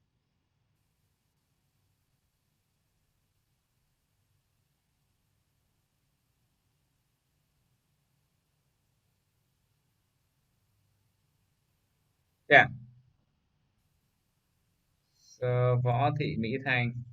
Yeah, you are the presenter now. Okay, there you go. You need to turn on the microphone first.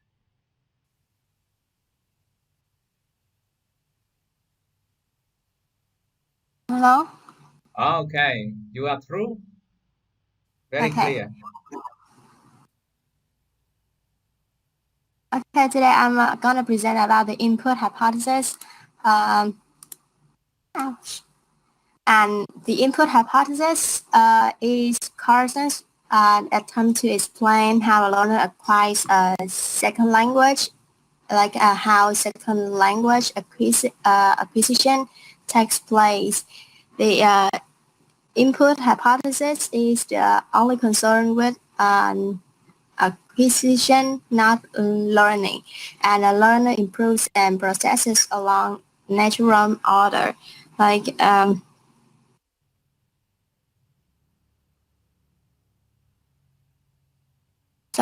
like we have input as a material, and output is a product comes out, and to have output we must have input. And for learning a foreign language, the output is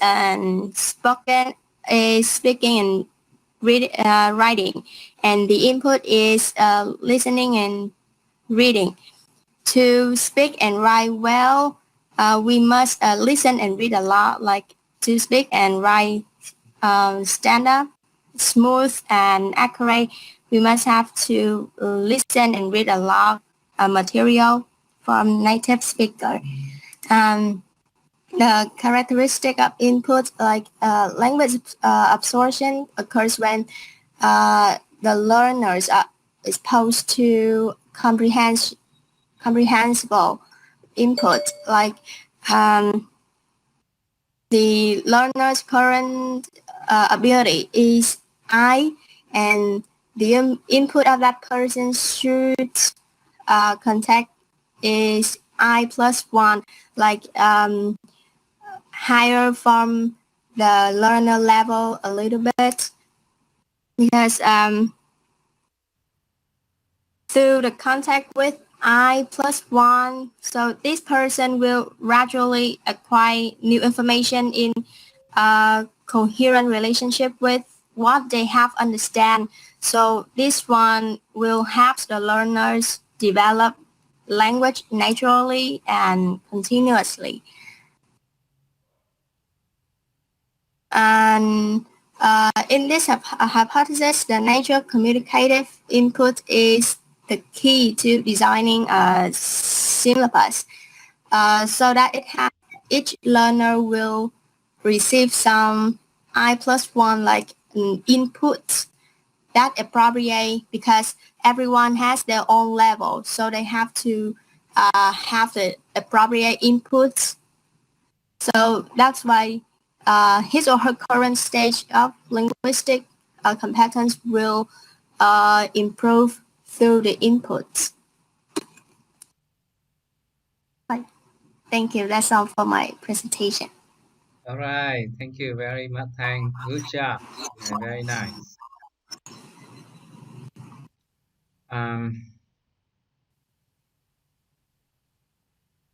Okay, so to be short, the I+1, okay, is also called the input hypothesis. It's very famous, okay, by Krashen. Basically, the ideas of the input hypothesis is that students learn best when we provide input for them that is one level, above, okay, their current level. Yeah. Okay, let me turn on the microphone. Yeah, very good, thank you. So, children learn best when they get input from the teacher that is a little bit higher or one level higher than their current level. And Krashen also have the other hypothesis like the monitor hypothesis, the affective filter hypothesis, but the input hypothesis is the most popular one. Now, we will take a break now. During the break, I want you to think about how technology can help. If you adopt behaviorism, what technology tools can you use? If you support mentalism, what technology tools can you use? If you like constructivism, which technology tool can we use? If you want to provide input, good input for the student, how can the computer help you? Okay. Now let's take a 15-minute break. So we will get back to the room at 1:20. That's okay?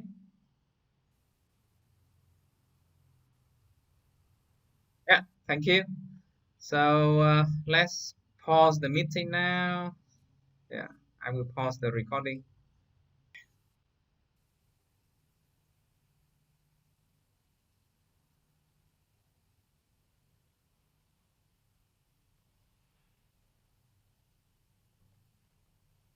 Are you ready? If you are ready, please type yes into the chat window, and now we move on to the next part. Good. So from now until 11:30, we will finish our website. Okay, and then we look at some more activities in the website. So let me share my screen first. Oh, sorry, I need to have our friend that is still waiting to log into the system. What is the name of the student again? I remember to have during the break, and then at the beginning of the meeting, somebody tells me that there are still one or two students not being able to join our system.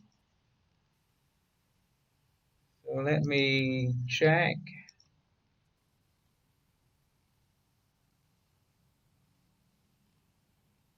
Wow.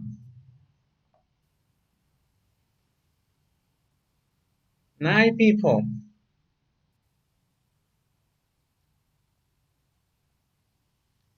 Phan Thị Ánh My, Phan Anh Lê. Now, some people even use 3 or 4 different accounts. I have told you time and times again, you must use only one account, okay? And then unenroll Any other? Viết văn thì anh My. I only accept anh My 25298 Gmail.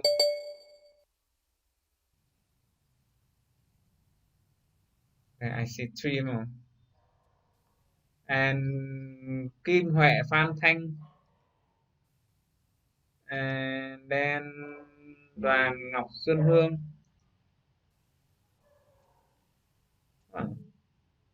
The list is very long.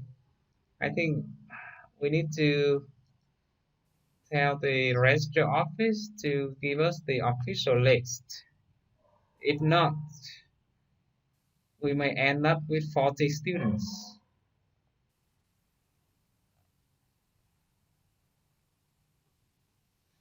Okay, now let me share my screen.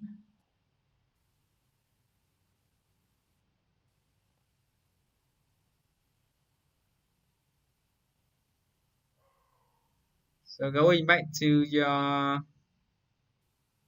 wow. So we officially have 24 people in the class now. Okay, that's a lot, man.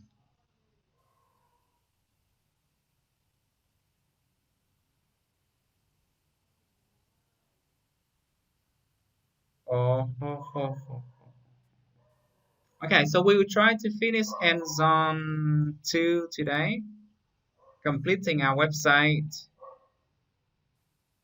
And if we have enough time, we do the HTML tag glossaries. Now, yesterday,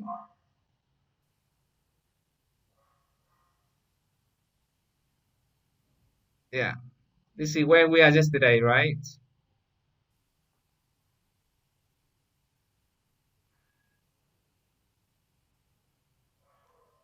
We have developed 1, 2, 3, 4 pages. The hello HTML page that allow you to create a very basic site structure, and then what else? The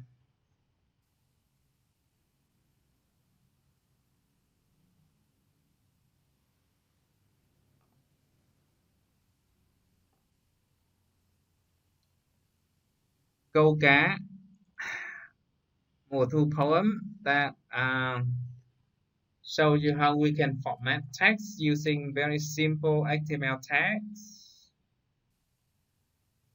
The cái viễn cảnh Wellington poem show you how we can use color code. Okay, and using hexadecimal value for color code and embed YouTube movie into HTML. And lastly, the ship and the seas allow you to bring background music into your web page, add marquee effects. Now it's time for us to learn to link these together and create a complete website. So please again open your notepad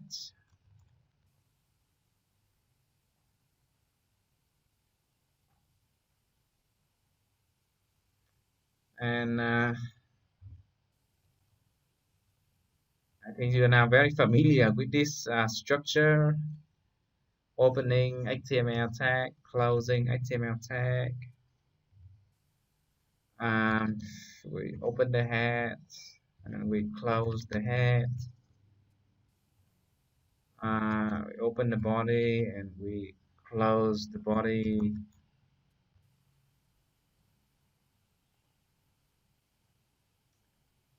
Now, in this we will create a home page that connects to all the 3 other poems. Please select your favorite poem. And we say, okay, one, câu cá mùa thu. 2, viễn cảnh Wellington. And 3, what is it? Thuyền và biển. Ship in the sea. Okay, so these are the 3 poems that we have created. And in the heading, I will put in a title, like Vietnamese poetry. This is the name of the page. Close the title. And in the body, I will put this in between heading 2.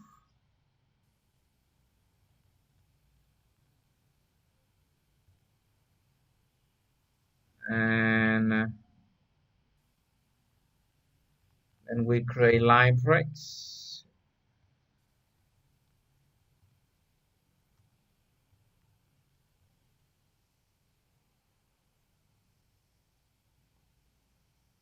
Okay, so let's save this. Save. Own files. Now, please pay very, very close attention. You must say this as the name index.html. Why? Because when you name a file index, the computer knows automatically that this is the home page, and it will run that page by default. If you name this file, say ngocvu.html, what happens? Then, okay, your students have to type in the link like www.englishonline.com and then /ngocvu.html in order for it to play. But if you upload this folder and okay, the home page, the index, the computer knows right away that okay, it should play index file automatically. Then your student only need to type in www.englishonline.com. That's enough. Okay, the index file will be played automatically. So that's the rules for all websites. You do not see the index file because it is played automatically. So I say this is index. Okay. So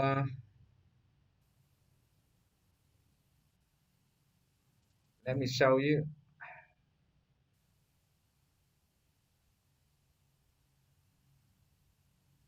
The file is played automatically already, so that's fine.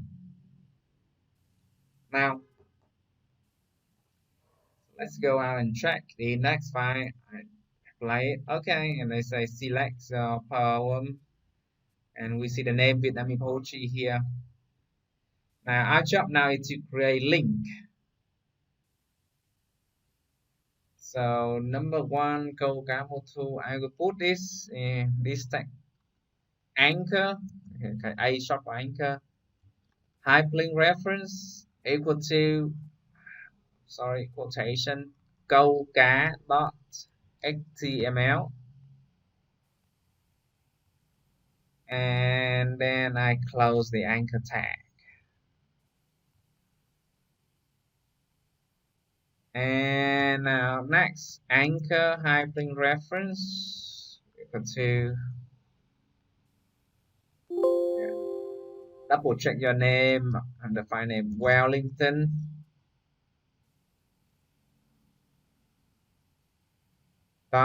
.html,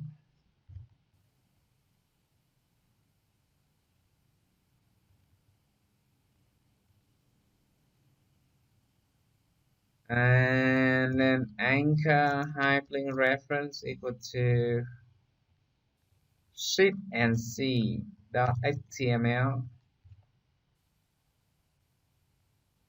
and then you close the anchor tag.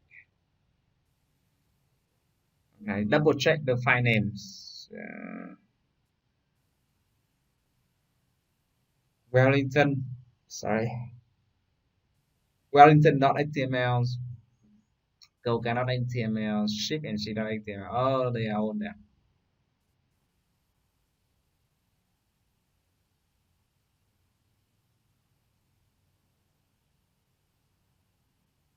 Well, yeah, it's our responsibility to catch up. I have recorded the last two meetings, and you need to catch up soon. Otherwise, you will not make any head or tails of what we are doing. Okay. Oh, can you hear me, everybody? Say she can't hear me. I want to make sure that my voice is through. Okay, good. So sometimes you need to check your internet connection. It's good to have a 3G network turned on in case your internet connection is out.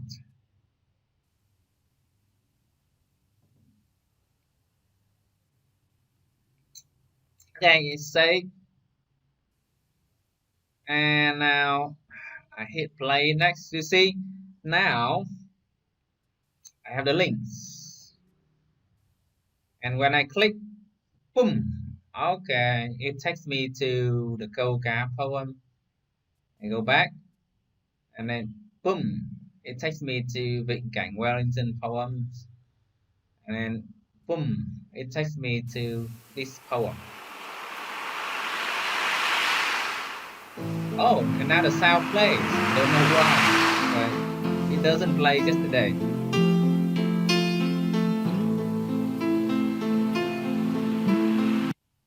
Okay.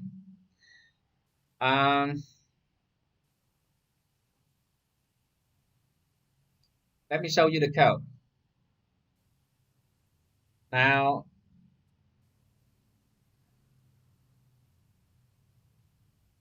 well, Thoại Nhi, if you cannot connect to the other pages, please double check the names. Make sure that you type in the name correctly. Okay.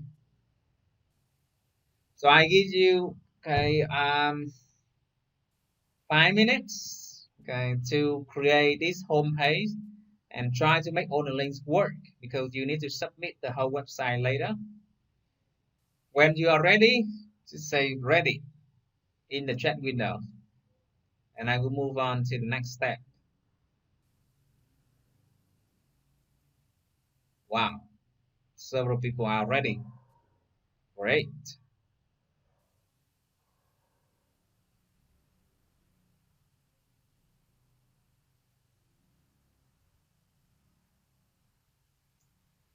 Okay, if you're ready, then we need to create a home link on these 3 poems so that people can click on the home link and get back to the home page. Okay, so now let's open Koga with Notepad.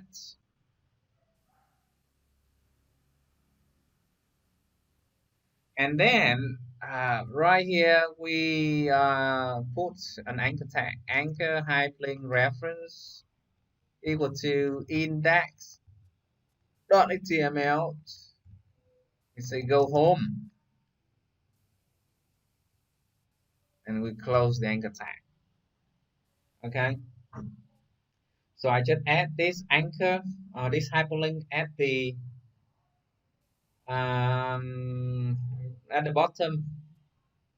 So now you have this link. Save.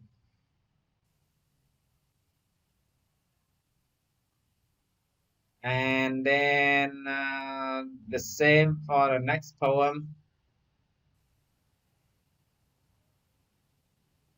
For Vịnh Cảnh Wellington.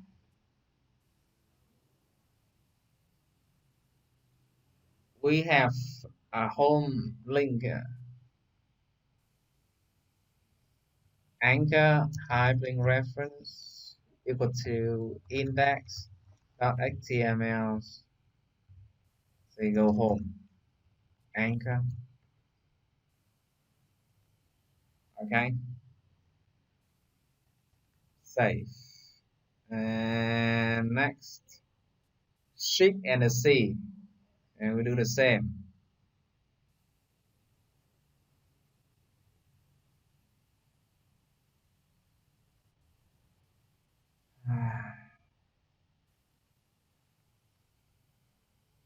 Say anchor hyperlink reference equal to index.html.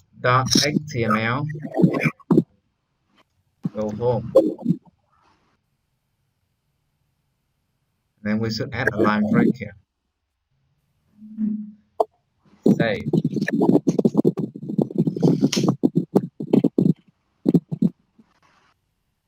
Save this, and now when I run the index, now let's see how it works. Click on câu cá một thu. Yes, this is the poem, and you see the link here. It say go home, and I click, it go back here. Vịnh cảnh. Oh, you see, if you want, I think we should put, a line break so that the video is under it. So let me change this. We need to modify this poem right here. Yeah, add a line break. Save. And let's see how it goes. Yeah, you see, better. Actually, there should be 2 line breaks, but that's okay. Here in the end. You see, you can see the audio playing on the page now. And when I click go home, back to the home page.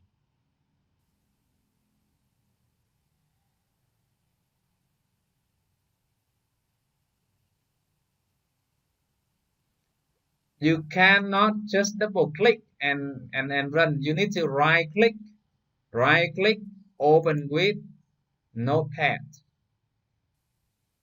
Don't double click. If you double click, the web browser will play. Okay. Alright, somebody saying, oh, please slow down. Yeah. So, yeah, let me show you the code again. We create a home page, and then we try to link the other pages to the home page. So now you understand, okay, how internet links work.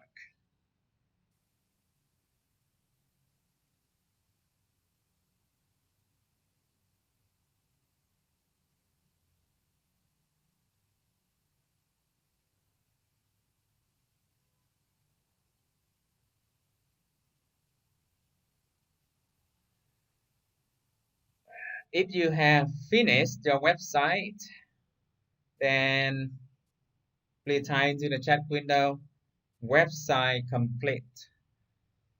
I know that your website is ready to submit.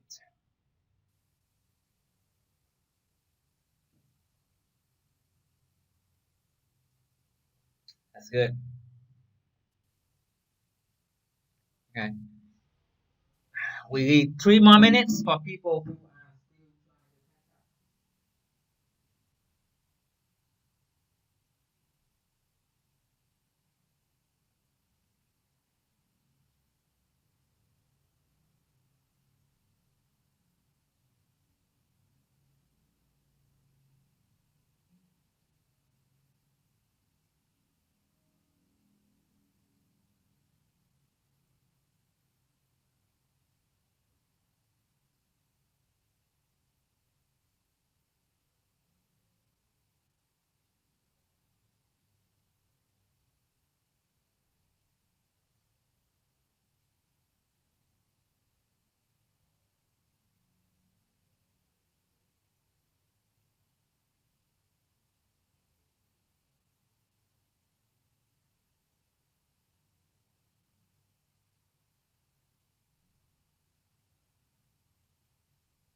Oh, sure. Yeah, please go ahead with.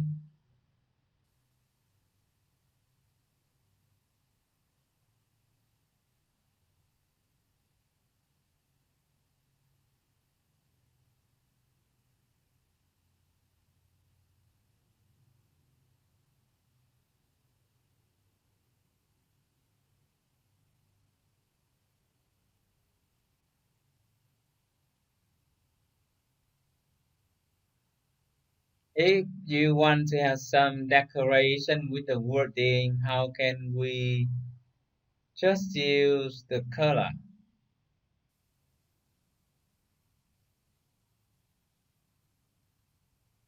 Then you don't need to use the attribute of uh, face. Let's say I want to change the color of this without using the font. Then font color equal to, let's say, orange, right? That's it, just the color.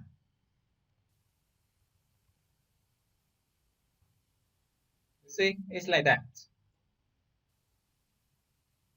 Save. And now you see the color is changed without changing the font.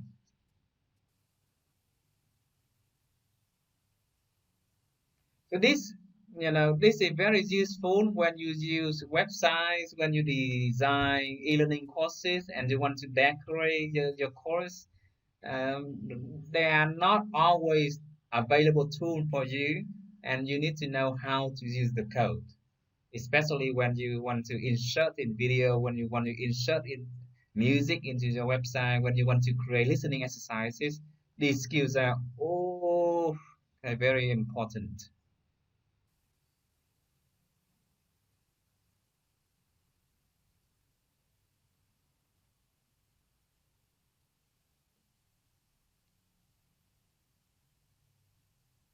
Okay, guys, look like everybody is ready. Now I want you to say your work, zip everything up. Yeah. So you see, okay, select every file in the folder, right click, yeah, just zip it. So I go to, right, zip, and then now you have, okay, a zip file with all the files in the design folder. Then please go to our course and click on hands-on 3. Submit your HTML file session 2. Okay, this is our session.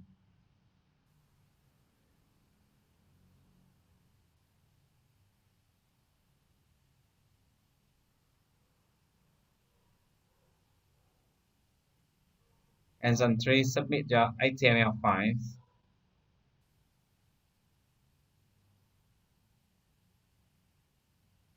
Okay, I'm waiting for you to finish this hands-on. That's the last step.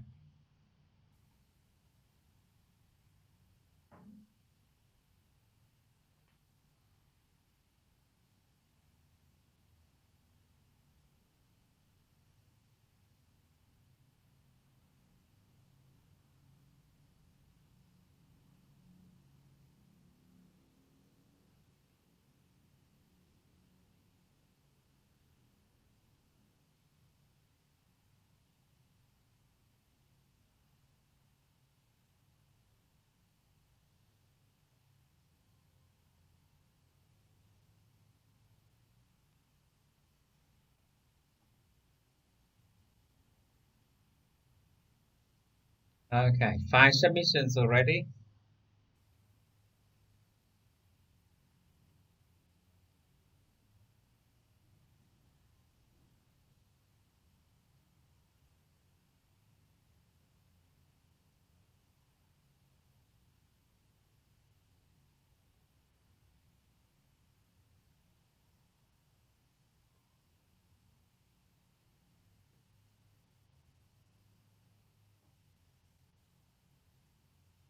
8 submissions, still counting.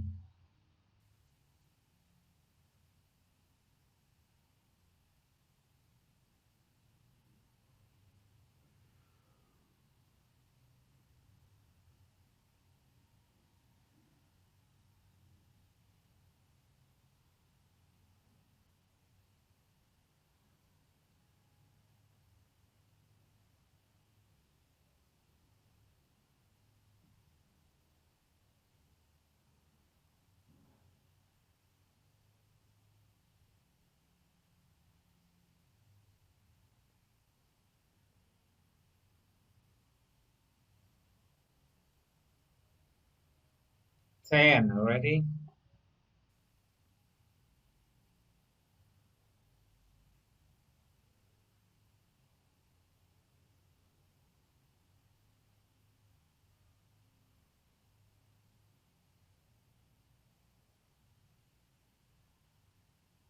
When you reach around 15, I will move on to the next part.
Okay, 16 people. It's time for us to move on. Now, from the 2 sessions on HTML, we have learned about 20 or so HTML tags. But there are many other HTML tags that I want you to learn. So if you type in HTML tutorials, what I showed you yesterday, we got 500 millions HTML guide, HTML tutorial without plurals. HTML tutorial, we have 1.5 billion websites. And let's say when I click here to the first website,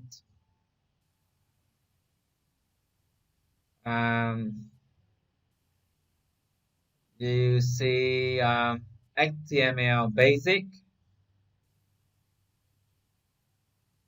with the structures that the heading, the paragraph, the links, images, creating buttons, creating lists, and more.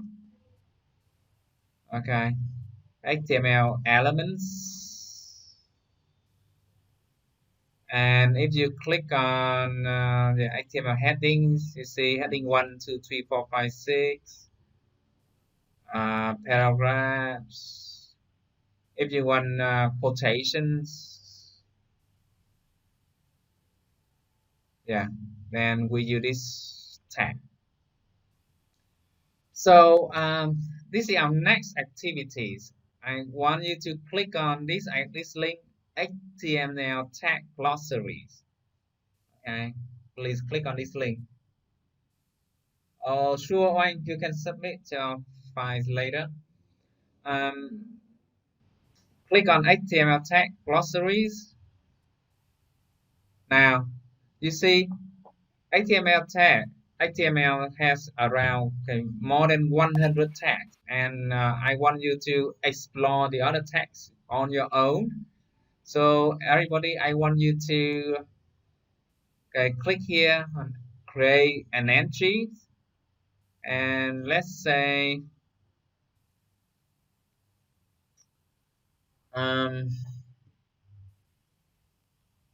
you need to explain. Okay,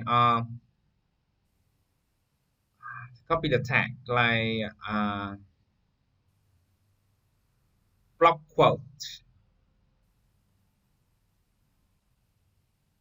right? So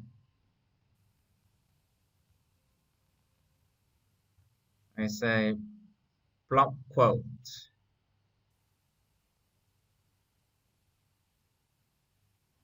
and then I explain what block quote is for, right? It defines a section that is quoted from another source, and then you can say this is an example, and then click on the drop down menu, and now you are familiar with this symbol. This is symbol for HTML. When you click here, it turns on the HTML tag, right? Okay. With this, you switch on and off the HTML mode.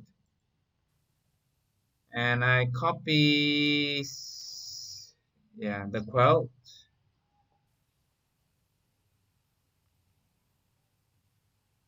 In HTML mode. And then switch on. So it will be like this.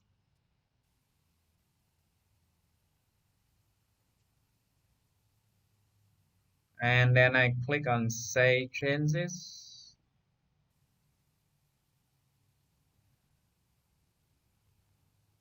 Oh, it doesn't allow me to see the HTML tag, so I just say block quote.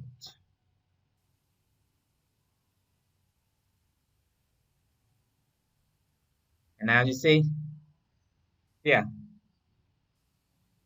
the tag, the concept, some explanation, and an example. So now I give you 10 minutes and I want everybody to put into the glossaries one or two HTML tags that you have never learned, that you have not learned during the past two sessions, okay?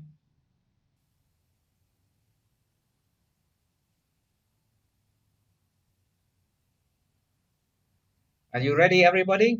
Please type ready into the chat window. Sometimes I need to interact with you this way. Okay, good. Ready? Now, 10 minutes. 5 or 10. It depends on how fast we move. Okay, I want you to do this activity. So I want you to search the internet. Well, there are many of them. Just go to HTML tutorials. And there are tons and tons of other HTML tags that you should learn for yourself. So click on a web page and then introduce a new tag, demonstrate how it is used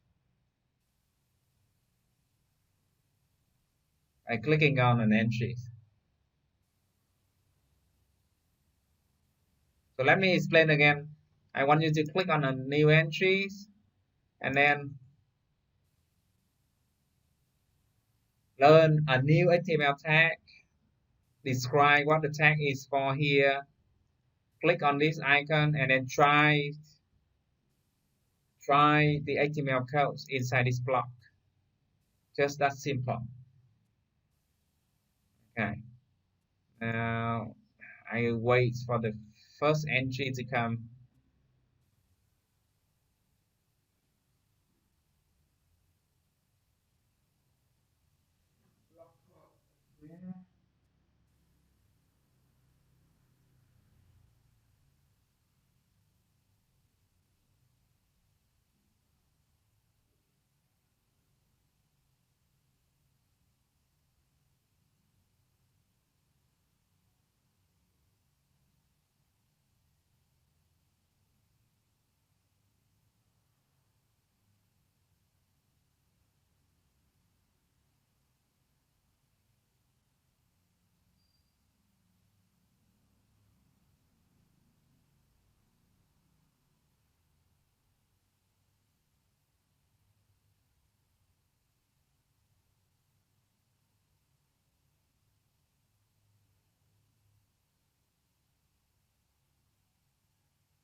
Oh, come on.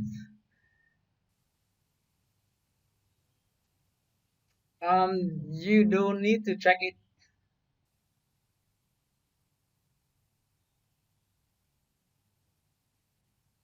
Just submit to the glossary entry. Okay, just submit here. If you want to test it, just turn on the HTML mode and then put it there.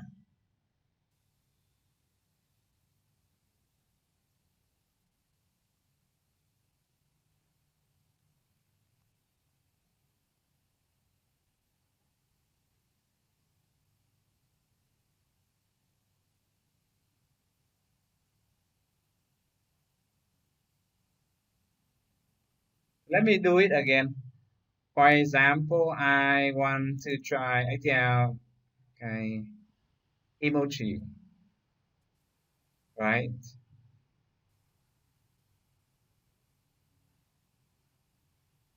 So these are the different emoticons you can display.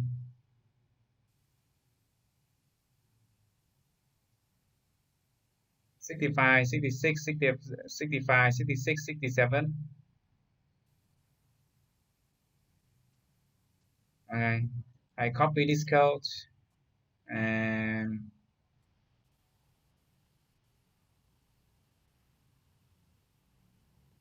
say emoticons. This is how you display emoticon.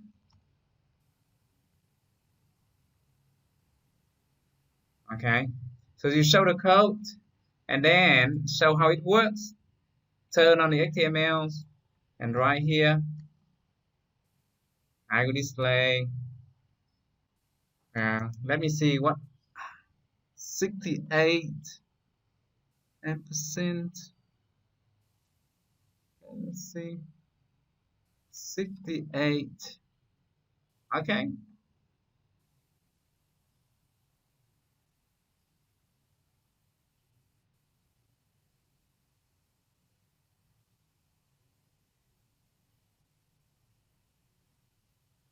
It doesn't work.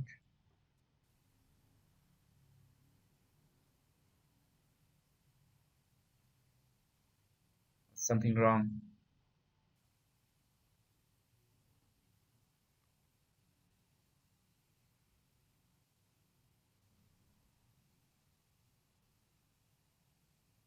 Ah, the code is changed. I see.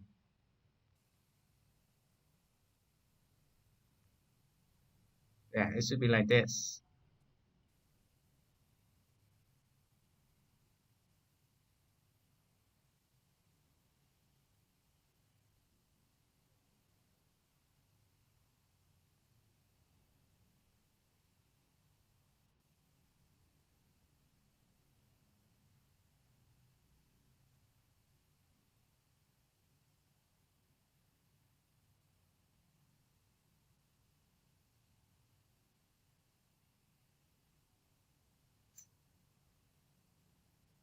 Hmm. You need to have the character set UTF-8 defined.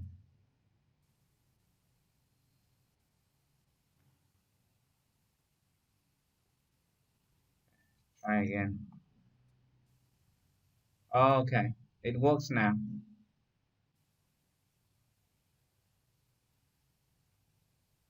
So this is the code.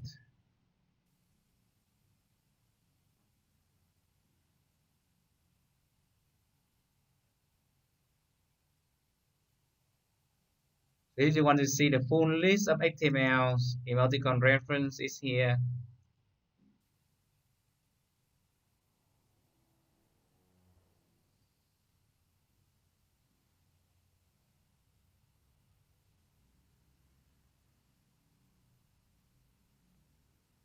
I copy the link.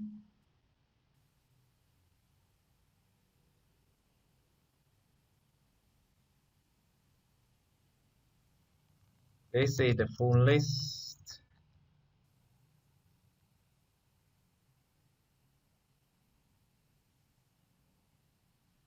So let's say I want to display a clock. It should be 8986.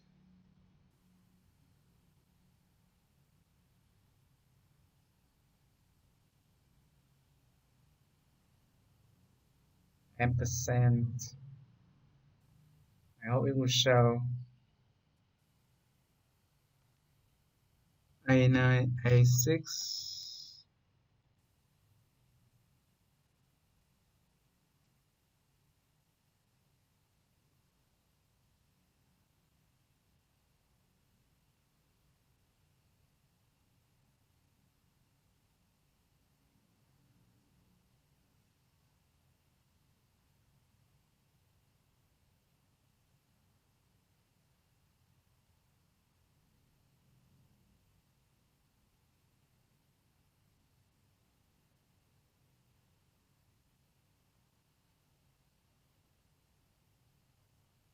Need to add the and the comma there. Oh yeah, it works.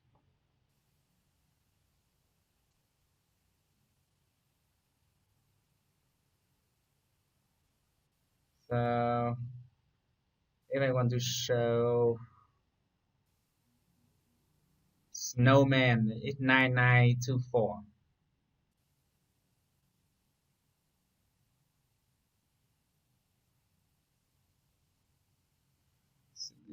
Ampersand 9924.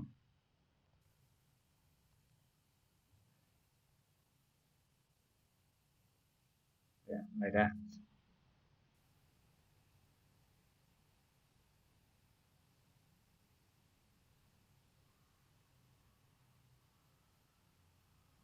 Database error.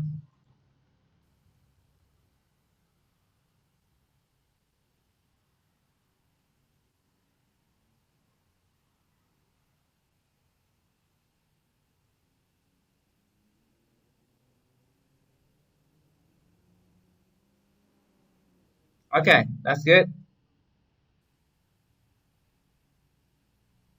I've seen quite a lot of entries now. So it's time for us to say goodbye. Now, this is your homework. I want everybody to go back to introduce yourself in a new voice. And now, instead of posting plain text, I really like your poem, Chill. Okay, if this is your own poem, okay, very good job. I like it a lot. I want you to decorate your post. So you can use marquee, okay, make it rotate, and then add colors, okay, add headings, and add styles, okay, do the different. Wow, so interesting. Okay, your own poem. So you see, okay, people are very creative if we give them the chance. So I want you to decorate your post, your introduction. You can okay, add image, you can add videos, you can add music, you can use color to make your post more interesting. This is the first application of what we have learned. What time do we start in the afternoon?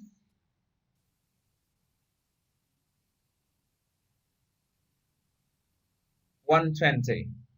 Okay, so I will see you guys back at 1:20, and in the afternoon we start working on our e-learning course. So I hope that will be interesting. For now, goodbye and enjoy your lunch. Okay, bye bye.